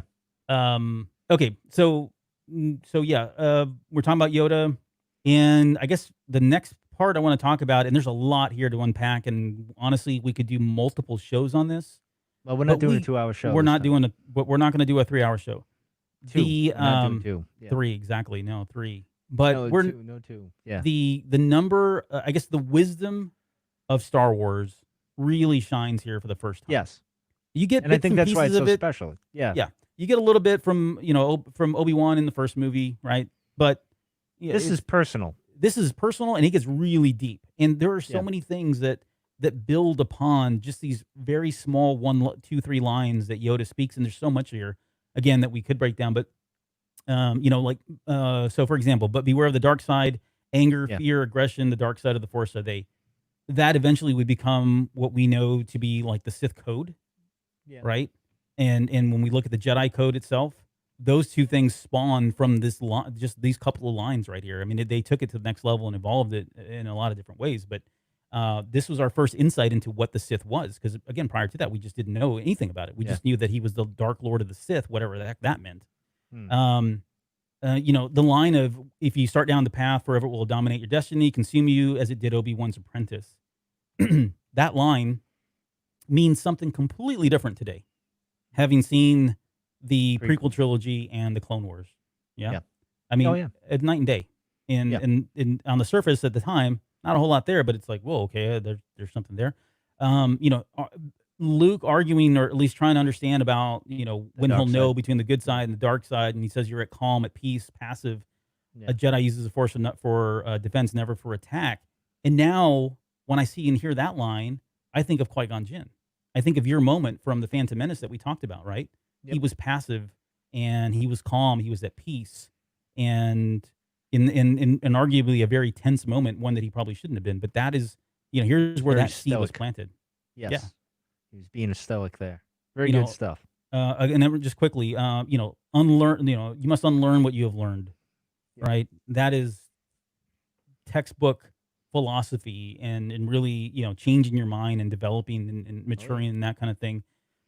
We get the line at this during these scenes that's forever been immortalized now, right? And the full line for full context is try not, do or do not. I think we tend to focus on do or do not. There is no try, but really the whole quote is try not, do or do not. There is no try. So this has been aggravating you for 40 years? For 40 years. I cannot get it off my shoulder. It's a chip it's just that like I cannot. Luke, I am your father, when it's like, no, I am your father. It's not Luke, I am your father. Everyone gets that wrong too. But anyway, go ahead. Yep. So that's another great one, and I'm going to ask you, give me your thoughts on all this. I just want to get through them all. One of my favorites of the movie, and it's a little bit longer, but for my ally is a force, and a powerful ally it is. Life creates it, makes it grow. The energy surrounds us, binds us. Luminous beings are we, not this crude matter. Crude matter, yeah. That line has so many different. There's so much more to those lines now. Having done this show and then just being a Star Wars fan and absorbing all of the lore and the mythology of it all, it just means a lot more to me than it did, back then. Yeah, for sure. But the other thing in that particular scene when he's quoting this line, there's more to it. It says, "You must feel the force around you, here between you, me, the tree, the rock." His puppeteering in that scene, it's amazing. You lose yourself in what he's saying, and you lose yourself in what. Yeah. In what he's doing and his hand gestures and everything, and you forget you're looking at a plastic puppet in that, the 15 seconds that line's being delivered. So it's just, again, a credit to him. And I've got one more line, but sorry, what were you going to say? No, I was going to say his eyes were key in that. The way his eyes look. I know they kind of, sometimes they're like spacey because it's a puppet and everything. Yeah. But when he was doing that, it kind of connects. Like you can see the eyes kind of like, the squinting and everything and kind of doing his thing. And it hits very well. But anyway, go on, sir. Well, and the last one, the last line kind of goes hand in hand with, Luke attempting to lift the X-Wing out of the swamp. Yeah. And when it finally comes out, which by the way, that scene and the way it's filmed and it's floating kind of right above you, right? And then the music's playing. My favorite one, out of all his lessons, I think this was my favorite one where he says, "That is why you fail." Right. He says, I don't believe it. And that's the first part of that. And he says, that is why you fail. Yes. And that was the important thing, which is I said that to many people in my life as well, because that's why you don't believe you can do it. Basically echoing. Never going to happen. If you don't think you can do it, then it ain't going to happen. That's why you got to try. Just keep doing it, man. Well, not try, just do it, as Yoda would say. But that, and then, of course, for knowledge and defense, never for attack. That's my other favorite one as well. So all of it, this whole... And this is the heart of the movie, I believe, for me, and I'm sure for many others, is the philosophical lessons that are taught here, because it's very personal. It's not like we get in the prequels where, there's advice like Obi-Wan to Anakin and Qui-Gon to Obi-Wan and Anakin and Yoda and vice versa. It's not as intimate and as personal and direct, whereas that, it's kind of like scattered throughout, if that makes any sense to you. Like, this is like, listen, we don't have much time, and here's the thing, and my camera's out of focus. There we go. So I'm going to give you the heart-to-heart and what it really matters. I mean, it kind of echoes when Luke and Rey are on the island and in a way, it's a bit intimate. It's intimate too, but this is more deeper. I feel. I don't know why. It just connects. Yeah. So. No, it is, and this becomes. This becomes the basis of Star Wars. It becomes the basis of the Force, and what would eventually become what we see in the prequel trilogy, right? And what we're going to see when we get to like the High Republic and stuff. This is all stuff that came from that, which again just speaks to how the breadth and width of Star Wars and the mythology that Lucas had in his head the entire time. And then finally, before we get off Hoth here, or before we leave Dagobah, the appearance of Obi-Wan Kenobi and coming back as a Force ghost and just being like, what in the world, right? And that whole they don't really even explain it. And they don't have to explain it. We know we've been hearing the voice. No, because, before, when you see him on Hoth, you think, oh, Luke's hallucinating. Sure. or having like whatever. But now we know differently, obviously, Right. because this scene kind of reinforces the idea. No, he's a spirit now, spirit guide, and it's like, oh, okay. But you don't get any. This is where George did very well in the original trilogy. He didn't give you the answers to everything, and you kind of had to, again, when you're doing your Make it up. statue there. Fake it till you make it. Yeah, you got to make all your things up in your head, which probably turned into a problem later down the line with the prequels Yeah, right. and the sequels, because we all have It's this like, stuff I got to in our head. explain all this stuff now, Yeah. and I'm going to make a lot of people mad because Yeah, exactly. Maybe they've we all should've made up just- their own answers.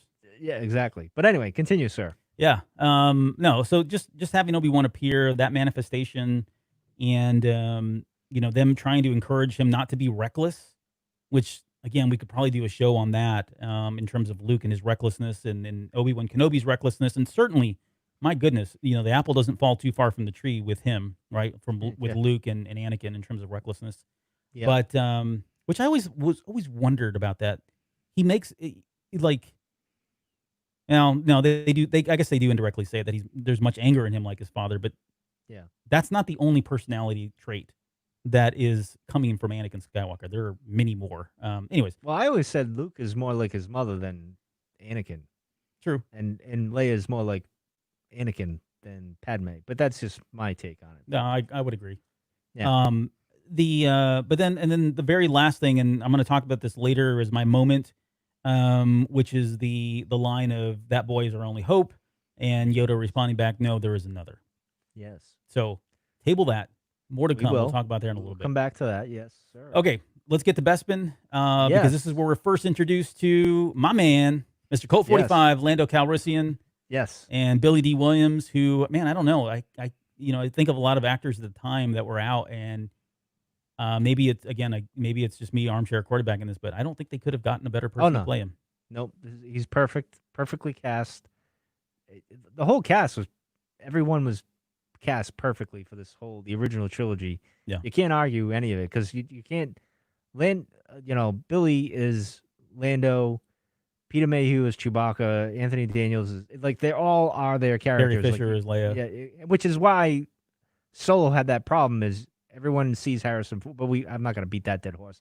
We'll talk about that another day. But you know what I mean? They each embody their character and added to the character, and it wouldn't be the character without them. But anyway. Yeah, I mean that his line of "Hello, what do we have here?" I mean, come on, that's you still hanging out with this loser Chewbacca? Billy Dee Williams just being Billy Dee Williams. I mean, there was Yeah. really no difference in terms of who he was, and you hear him talk about it, and he embraced that character and embraces that character today. And I thought it was really magnanimous of him and pretty big of him to kind of be as generous as he was with like Donald Glover and really work with him and try to help develop that character. I mean, that's just great stuff, especially since we know how close and how connected he was to the character of Lando Calrissian. And so we can talk about Bespin. We can talk about whether Cruel is on Cloud City or not. But Lando's choice or lack of choice was something I think that's been debated for years after the Empire Strikes Back came out.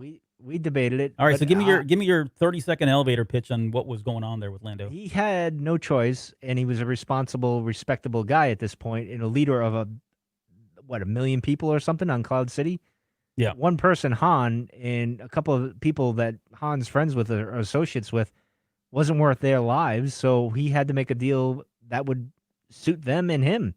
But I think he also had in his mind he could find his way out of it, like him and Han usually do in their smuggling ways. Like he could find a way to do it, which he does, right? He kind of tries anyway, but he was forced in a situation where he had to do it. That's just my opinion. I think when you're the administrator or whatever, you're running the whole place. He's basically like the president of Bespin. He has no choice. He's responsible for those people, right? So no, I agree. Sorry, Han. That's just the way it is. Yeah, and there were, I would agree. We see that. We talk about that today. Billy Dee Williams has most recently come out, especially with when we found out he was going to be in The Rise of Skywalker. He came out and he was this was his mantra, like, hey man, this dude didn't have a choice. This is exactly what happened. He was really thinking about the bigger picture here and always kind of had in the back of his mind that, hey, I'll figure this out at some point. That's all exact. And I think you're right. I think at the time though, when the movie came out, there were a lot of people that were kind of on two sides of the fence, being this guy's a jerk, and there was always another option. Double crossed, yeah. He double crossed him and that sort of thing. And think about it now.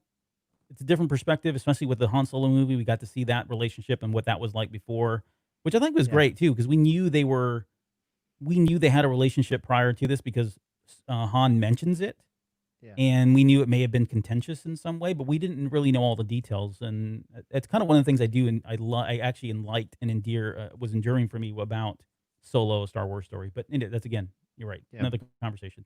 Yeah. Okay, I got a question for you, because one of the other big moments in this on Cloud City is when Han Solo comes in, and they open the door, and you come to find out there's a table of food, right? They're going there for dinner. How's Vader going to eat? Is that what you're wondering? Well, so Vader, one RoboCop, seeing him shoot and seeing Vader block one of the bolts with his hand, first off, was awesome. And then grab it. And then taking the blaster from him.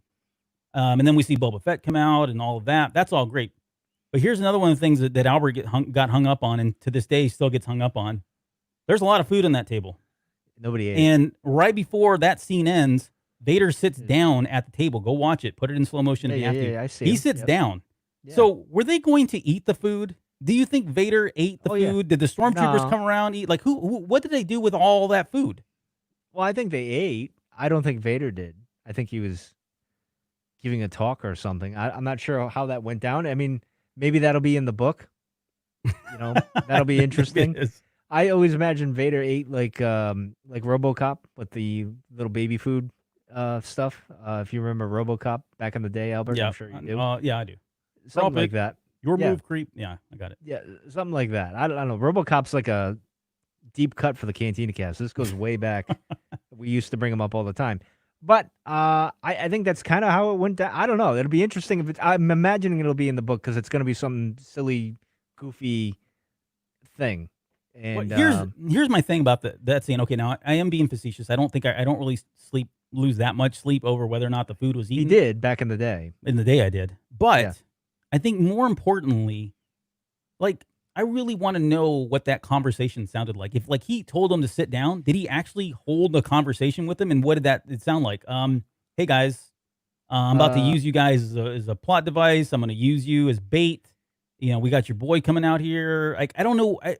Well, she does say it's a trap, Luke. Before, so maybe he did what do they call Reveal? that? Monologuing. Monologuing, yeah. Yeah, maybe, possibly. I don't know. We're gonna find out when the book comes. I'm telling you. I don't know. All right, maybe I'm getting hung up on it already. Yeah, all right, let's move on. I don't want a 3-hour show here. Let's go. Okay. On Hoth. Best spin. We didn't talk about Ichuta, but we've talked about him already. Oh yeah, another one. The swearing droid, yes. C-3PO getting blown to bits. By the way, is great. I think it never bothered me. It didn't bother me either. I liked it, and I like the fact that especially that one scene right before we kind of skipped over it when it cracks me up to this day when Lando comes in and sees he's like problem with your droid. And he's like, no problem. Why? Yeah. And they pan out and this droid is in pieces. Yeah. Right. It's very similar to the everything normal. How are you kind of thing from Han Solo. But anyways, we're going to talk about the carbon chamber because that is your moment. We'll talk about that later. And some of this may bleed into it, so I do apologize. But we need to talk about the Luke and Vader fight because this was the quintessential Star Wars lightsaber battle in 1980. There was no other one out there, right? Oh yeah, this was it. This was the big thing, right? This was I mean, this battle, and again, I'm going to steal some of your thunder, but first off, the lighting in this shot, the way this thing was filmed, the cinematography, the lighting, and the use of color. Well, right there, when you look at it right there. Like, I mean, it is the image up here. Right there. I mean, that right there, right? You got Vader standing there. He's almost in like in a silhouette. The cloud, the smoke coming up. And I mean, this is super intense stuff. And the one thing I've always appreciated about this is like, Luke doesn't flinch. He sees him. He goes right up to him, stands up to him. A little cocky. Peter Pan stance. Yeah. Full of surprises. And what does he do? He whips out his lightsaber like it's no big thing. Like, I'm going to take you on, buddy. He has no idea what he's about to get himself into. But did Vader do the slow setting for his lightsaber igniting? Yeah, that was like a little. I think it's an intimidation thing. Yeah, could be. I think it's what he was doing. I mean, look at the colors clashing right here. Like this is awesome. And then the one-handed thing. Sorry, right. This is all. No, you're right. No, this is all stuff that we have in the show notes. Don't worry. But yeah, him Yes. fighting with one hand is another way of him kind of like, I wouldn't say he's showboating, but he's definitely pulling punches with Luke at this point. I think he's more. Well, they're feeling each other out, right? But Yeah. I think he's taunting Luke. But then he realizes Luke's more powerful and more tricky than he realizes. He's full of surprises. Yeah, because exactly, as we find out. Because then, like when they're battling in the not the hallway, but after he falls through the thing and they're on the walkway there, and he hits Vader. Vader's surprised by that, obviously. And of course, the dialogue that goes on between father and son here is pretty darn good, right? I mean, what they say to each other. And then he does the all too easy and perhaps you're not as strong as. And that goes back to what your point was earlier, right? Where you said, well, Vader didn't really care if it was his son with the original dialogue. And even here, this kind of confirms it for you, right? Where he says, perhaps you're not as strong as the Emperor has foreseen, right? Like, Yeah, like you're nothing. well, you're nothing, man. I don't care if you're my son. Big deal. Right. Padme didn't have the Force. Who says you have the Force all that way? But like again, then the sounds here, Luke jumping like a crazy man, the smoke and everything, and Vader not even sensing that he leapt here, and then we're like in this awkward position here as we're breaking down the scene basically, blow by blow here. I don't mean that, but chime in, Albert. I mean, give us your thoughts. Well, I guess a couple things that that come to mind. We kind of skipped over the intro of this. Well, we didn't because we were talking about it, but the line of the Force is with you, young Skywalker, but you're not a Jedi yet. I mean, get out of here. Like that. Yeah, that's is pure gold in terms of like Star Wars lines and content and just kind of setting the tone. Like you're not a Jedi, dude. Is that the father-son rivalry? Like, you know how your old man? Yeah, that's kind of how I always took it. Yeah, he's still like he's a young man, like he's in his 40s and 50s. He's still got it a little bit. Like he's got one more left in him, and he's not gonna let his son like get the better of him. And he's just like, yeah, I'm still, I got all this experience type stuff. That's how I took it. Like he was baiting Luke and playing into him. No, I would agree. And even though he doesn't know this is his father, this is that like proverbial. I'm going to have it out with my old man because I just turned 17 or 18 or 19 or whenever it happened to you in your life. And you go at it with your dad and you realize, holy crap, this guy's human and he's really not that bad. And kind of everything changes at that point. This is that moment, even though he may not realize it. This is kind of how I saw it, at least from Vader's perspective, is I'm going to teach my son a lesson here. He's not going to like it. I'm going to whoop him. Well, yeah, this mirrors like Lucas when he was talking about his father wanting to take over the family business and Luke didn't want to do it. There was that tension between him and his father. Yeah. And that kind of comes through in this here. I would think this is kind of what that's all about. And then this right here, again, more with the visuals and the lighting and everything, was amazing. And yeah, and this whole stance with like Luke, like going through the tunnel here, and then this again, the visuals. Right. Yeah, I don't know.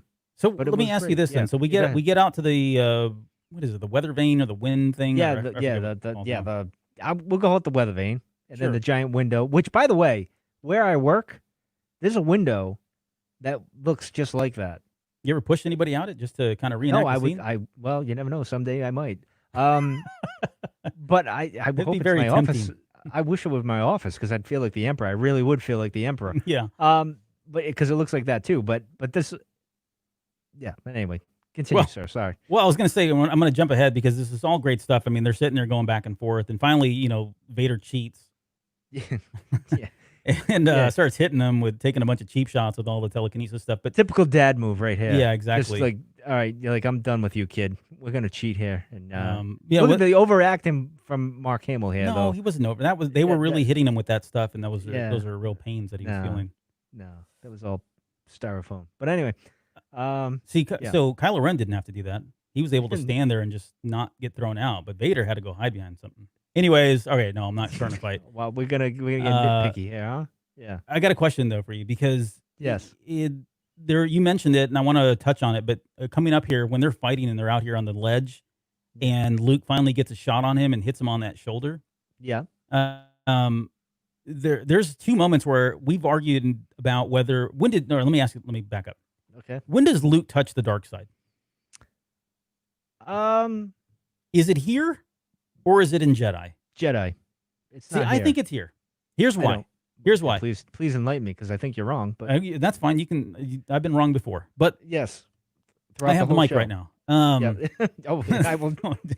You listen to every damn word I say. No. You're going to listen to every. No. Okay. So the reason why I've come to think this in later on in life is because if you listen to the movie, if you watch the movie in that scene, Vader's taunting him and says, "Only your hate can destroy him. Only your hate can destroy me. Release your anger." It's right after that he gets the advantage on Vader and knocks him off, and he falls down to the ground, right? And then the scene picks up. That's when that happens. And then later on in this scene, when they're out on the ledge and they're fighting, he gets under Luke's skin when he's got the lightsaber up to his face, and he says, "You were beaten," right? Yeah. And then Luke, you can see it on his face. He gets all angry, and then he starts lashing out. And that's when he gets that blow on his shoulder that Vader was not expecting, at least in my head canon.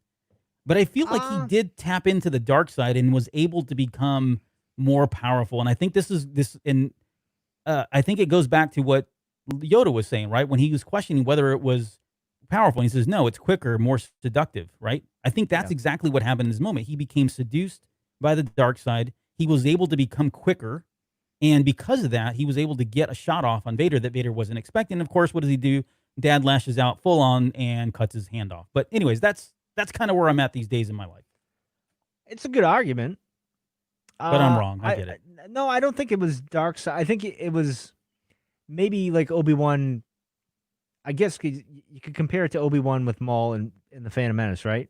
But that was kind of the dark side with Obi-Wan. Like, because he was full on raging at that point. Luke isn't really raging here. He's more of survival. I think he's angry, obviously, right? Because he's getting more frustrated because he's getting into a position where it ain't looking good for you, and you're getting pinned into a corner. And Vader knows this because it's a trap, obviously.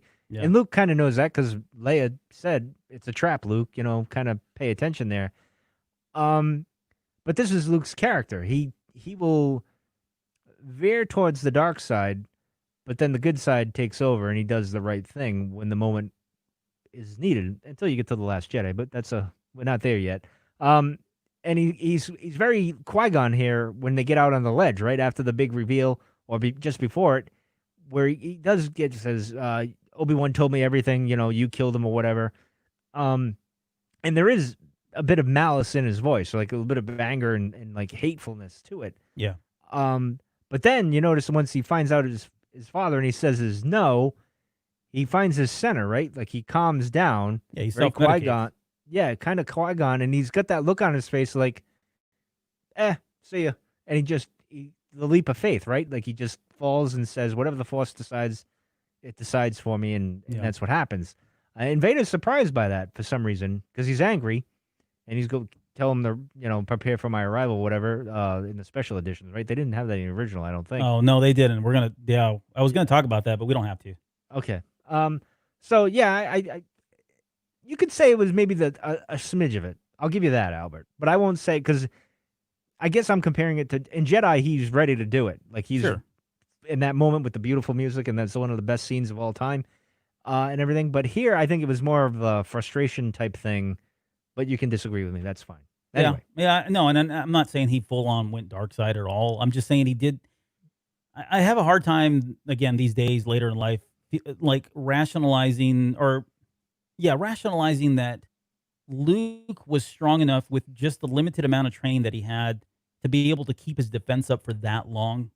And I would think somebody like Vader would be able to kind of grind him down and finally make him turn even just a little bit, not turn, but tap into that just a little bit. And I think that's what Vader's intent was, because I think he was getting there. The only problem is they ran out of room.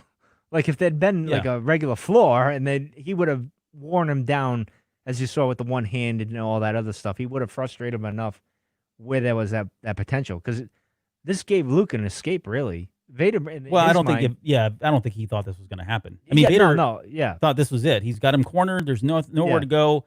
Mission accomplished. Come to me, Mission accomplished, because we've already talked about this. Me and the Emperor.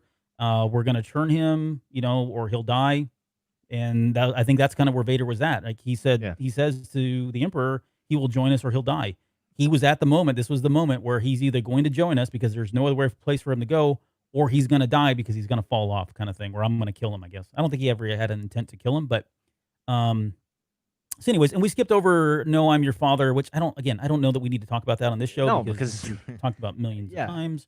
Certainly an iconic line. But I do have a question for you. Okay. This is one that was debated about for the longest time. And when you get to the special edition, there's some things that make you think, And then with the Blu-ray and the Disney version, they changed it again. But Luke falling at that point in that moment, was he doing it because he was subjecting himself to the will of the Force and whatever happens kind of thing? Option one. Option two, did he know that he would be able to control himself in some way? Or three, was he just accepting that death was a better option at this point than giving himself over to the dark side in Darth Vader? And here's why I asked this question, and I'll let you answer, I promise. But here's why I ask. In the original movie, he jumps and we see nothing, right? We certainly see Vader's face, and Vader's got this look like, oh crap, wasn't expecting that.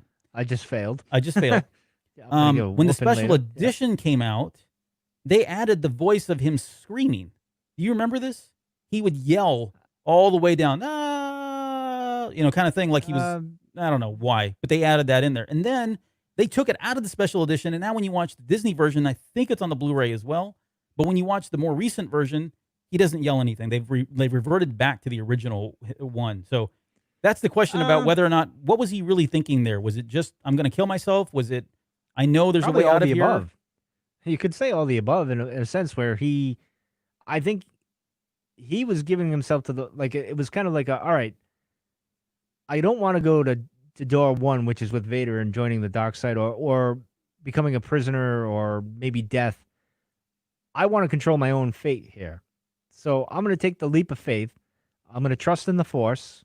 If I die, I die, but at least it's on my terms, right? Yep.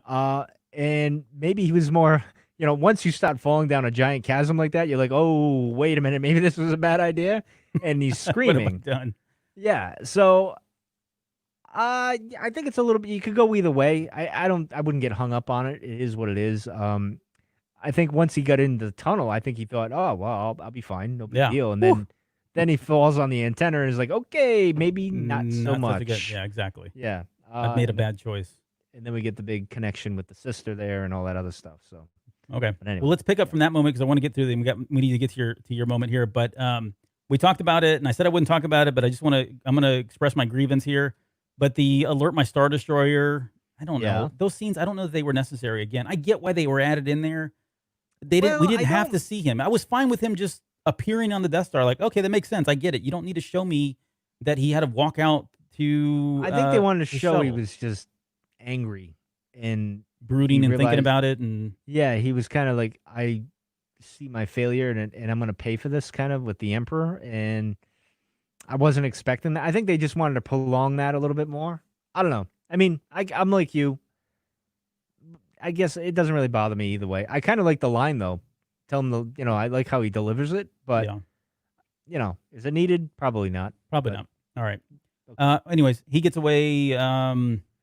They get away by the heroics of, thankfully, from R2-D2.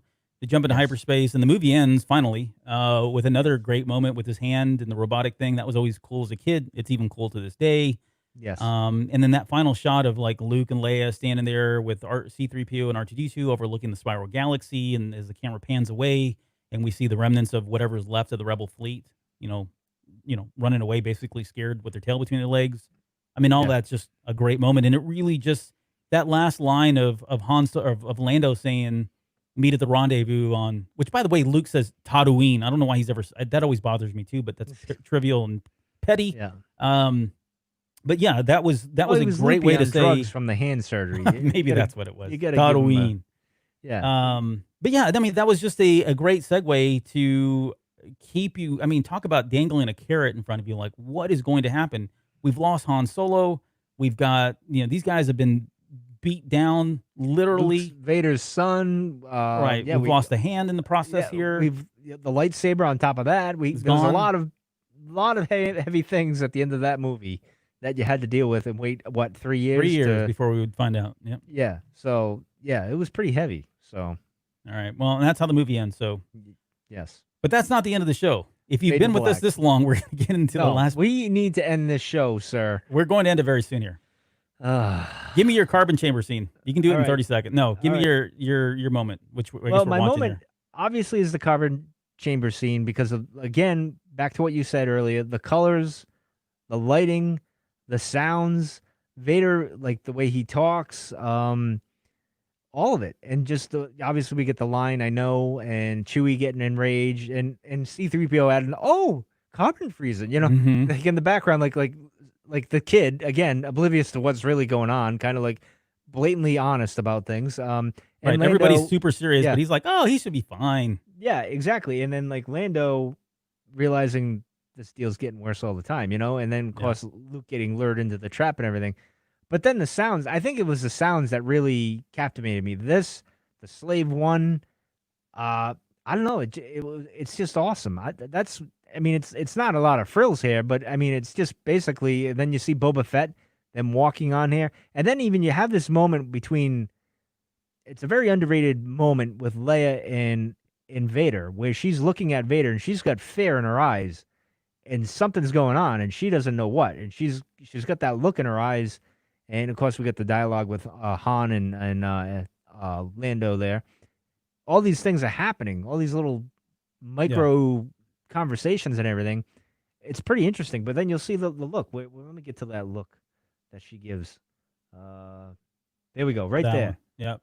That look, like there's something going on. She's trying to figure out. It never gets revealed. Like we never figure it out. It's like she figuring out. It's like she tapping into the Force now, and maybe she's picking up the Vader vibe with Dad here or something. I don't know. She got a lot of fear in her. Like she doesn't know, or she looks like she's gonna go kill him herself when she gets a chance, right? Because she's very much like her father, like Anakin. So I don't know. All these little things that happen. It's a very amazing moment, like this whole scene, like everything. There's a lot going on here, but the colors, the sound, the lighting, the smoke, luring of the trap, and then when they knock over the thing and you hear the thing hit the ground and Hans and carbonite, it's just cool. I don't know. What do you think about this scene? Well, there's I think one of the bigger, so the I love you, I know is a big standout moment here. Yeah. I think what goes not spoken about as much is the relationship between Chewbacca and Han Solo. Yes. And how just bat crazy, what crazy that Chewbacca gets when he finds out that Han's about to go in there. Yeah. And just Han coming to him and saying, dude, stop. This is my fate. Take care of Leia. Right? That's what he tells you. You need to take care of her right now. That's huge. And I think, again, it doesn't get spoken about a lot, but it's pretty pivotal. One of the other things that you didn't mention that was always interesting to me is when when Vader stops Boba Fett from shooting. Oh yeah, shooting. I always wondered about that. Like, okay, so who was Boba Fett shooting? Was he going to shoot Chewbacca? Because why would Vader stop him? Was he going to shoot Han? Maybe that would be the reason why he stopped him, but it wouldn't make sense that Han would shoot Boba Fett at that point, right? Or I'm sorry, Boba Fett would shoot Han at that point because there's no reason to. He's handcuffed. Yeah. But anyways, if anything, it's Chewie. Yeah, I guess it would be Chewie. But why would he stop him? I don't know. Well, because he has C-3PO. Did he something trigger? I don't know. We'll find out. That's my droid. Don't you dare put a scratch on him. Listen, that's my property there, buddy. Yeah, that's sentimental. No disintegrations there. Don't you mess with him.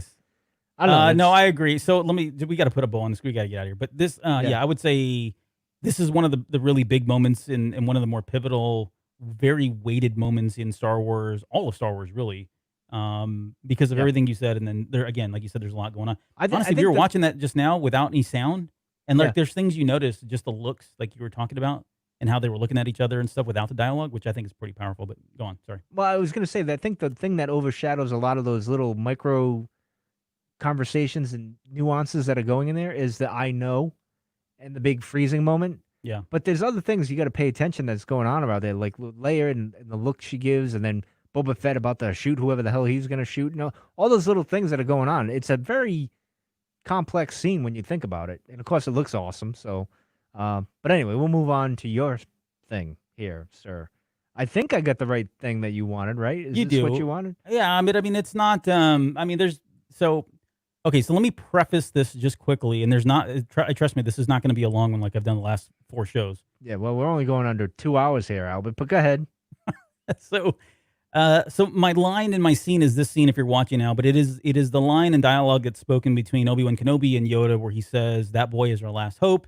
And then Yoda says, and by the way, with the lighting happening in this moment, change. I mean, that's just great stuff. Again, it's just like the carbon chain. And then Obi-Wan's not there. It's like, whoa, where'd he go? Yeah, he disappears because he's really not there. But the line of, no, there is another. So I want to take you back to 1980. I don't want to talk about this in 2020 because it's totally different. But if you think back to completely different between 1980 and before the prequels came out, and you could even argue even after that, right? To some extent. Oh yeah, there was some debate because even up to the sequels, there was a lot of debate about what this meant. And it kind of got finalized when Return of the Jedi came out. Don't get me wrong, I get it. Ben Kenobi comes out and says the other Vader was talking about was your sister. Done. Put a stamp on it for the most part, but it still was debated even after that. Well, misunderstood the prophecy was, I guess. Sure. I mean, there's you could poke certain holes point in of all view. kinds. Exactly. Take that, Obi-Wan. Your own words coming back at you. Anyway, right. Sorry. No, you're fine. No, it's true. It's true. But at least for that 3 years is what I want to talk about. Because this was one of the things that we debated and one of the things that we discussed about who the other one could possibly be. For some people, it was, knowing what we know now, if after the prequel trilogy, you go, okay, well, maybe you could argue it was Anakin Skywalker. Even though Kenobi says it was Leia in Return of the Jedi. I get that. But he also thinks Luke's the chosen one. So, again, perspective. He certainly does. But there was a long period of time in there for those 3 years or so where we didn't know what this was. And if you go back and look at some of the original scripts and certainly what's been, revealed about that particular line at the time, again, it was a number of different ideas that George Lucas had in his head. And this was really one of those things that he threw out there. It's almost like a J.J. Abrams thing, right? Where he plants all these things and doesn't really pick up on them, but he leaves them there in case somebody wants to pick up on them. But I think at the time that Empire Strikes Back was written, there was no other being Leia. And we'll talk about what that even means here in just a minute. But the idea that there was somebody else at the time really kind of threw us for a loop and really made us think about, like, what else is there that we're not aware of in terms of who could be the last hope if it's not Luke? And what does that mean for Luke? Like, were they planting seeds of doubt in us to say that everything that we see at the end everything we see Luke Skywalker come to be at the end of Empire Strikes Back was going to get turned on its head because he eventually would give in to the dark side. He would eventually give in to his emotion or angers or die. Yeah. And so then who picks up the mantle at that point, right? When Return of the Jedi comes out and he reveals that it was Leia, okay, fine. But then between that moment and the number of years that pass between through the prequel trilogy and even until the sequel trilogy, now we were stuck with, okay, so what did that mean then? If Leia was truly the last hope, or she was the other hope, what did that mean for Leia? Was she going to get trained? Right? Why was that so important? Like, what did he see? And we know that his vision was clouded, and it continued to be clouded because of the dark side, and it clouds everything, that kind of thing. But were there moments in there where Yoda was, looking ahead into the future and not able to see whether or not Luke was A, alive, B, turned to the dark side? Did he see Leia as a Force user, as a Jedi? I go back to the original novelization of Return of the Jedi, and we're out of time here, but there's in the novelization, there's a whole, that scene is played out a little bit more between, and I'm kind of stealing thunder from Return of the Jedi, but in the novelization of Return of the Jedi, Ben and Luke are talking about this a little bit more. And he does say that, hey, Leia is powerful in the Force, but you came to me and I'm your instructor, and we need to actually, and I'm kind of paraphrasing because I don't have it in front of me, but he says, look, we need to have, we could train her if we needed to.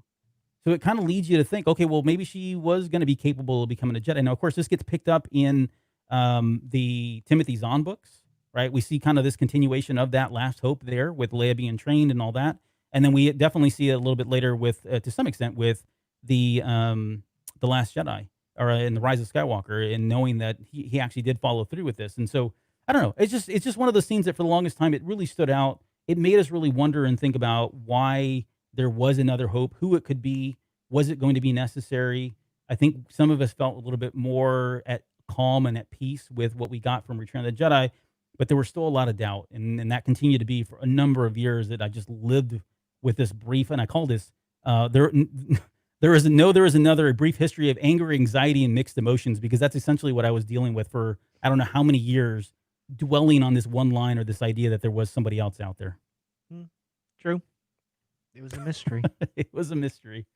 So again, no deep creative insight. It was just me purely getting this off my chest, and hopefully you felt my pain at some point. Well, I did. Of course I did. Of course, I remember when we came back in the sequel trilogy, and this came up again, and people coming up with theories, and, again, like I told you, like people could say, oh, well, Obi-Wan's point of view was skewed on that, just like he thought Luke was all these crazy things, so who knows? I mean, I think it was obviously it was Leia, and we'll just leave it at that. And it should have been that. My only question is, okay, Luke goes off and dies. Yoda's still around, but how is someone going to train Leia? How are we going to get in touch with Leia? I mean, is Obi-Wan going to appear out of nowhere and say, hey, by the way, I need you to go do this? I don't know. That would have been interesting, though, how that would have worked out. But that didn't happen, so we're good. Yeah. Well, but for the record, yes, it was Leia. She was the other one. Yes. And for the record, Anakin Skywalker is the chosen one. No, don't even start, Mike Rondo. Okay, I'll be good.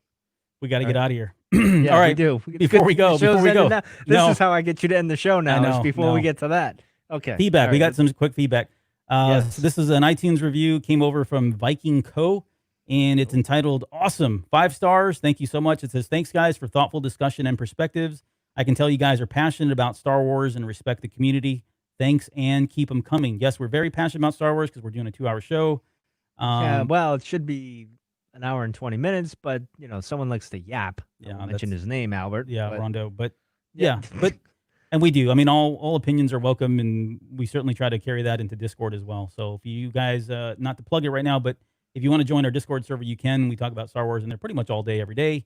And again, all opinions are welcome, except if you're Mike. And then well, I'm right. Everyone's wrong, and I disagree with everyone, but I welcome their opinions. Yeah. It's fun. It's good stuff. All right. Well, next week we are coming back, and we will do another 2-hour show on Return of the Jedi. Well, there's a possibility because I got some opinions about those Ewoks. Some stuff off your chest on the Ewoks. Yeah, a little bit. So thank you for everybody that joined tonight, especially for those of you that stuck around for all 2 hours of the show. Again, we'll be back with Return of the Jedi, and I won't say anything else. We'll just leave it at that. Any final words before we go? Words of wisdom? No, I hope my pool isn't overflowing because of you. Oh, that's all I'm going to say. I forgot about that. Yeah, of course you did. Of course you did, Albert. All right, I'm going to hit the button, and we're going to get out of here. We'll see you guys. It's been fun, Albert, but we got to end this. All right. There we go. There it is. We're good. See y'all.